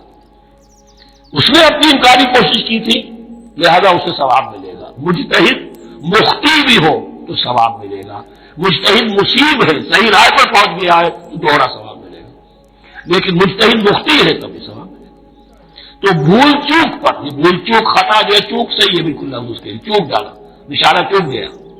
تو اے پروردگار، جو بھی ہم سے سرزد ہو جائے، غلطی ہو جائے، بھول کی وجہ سے یا خطا کی وجہ سے، اس پر معاف نہ کیجیے۔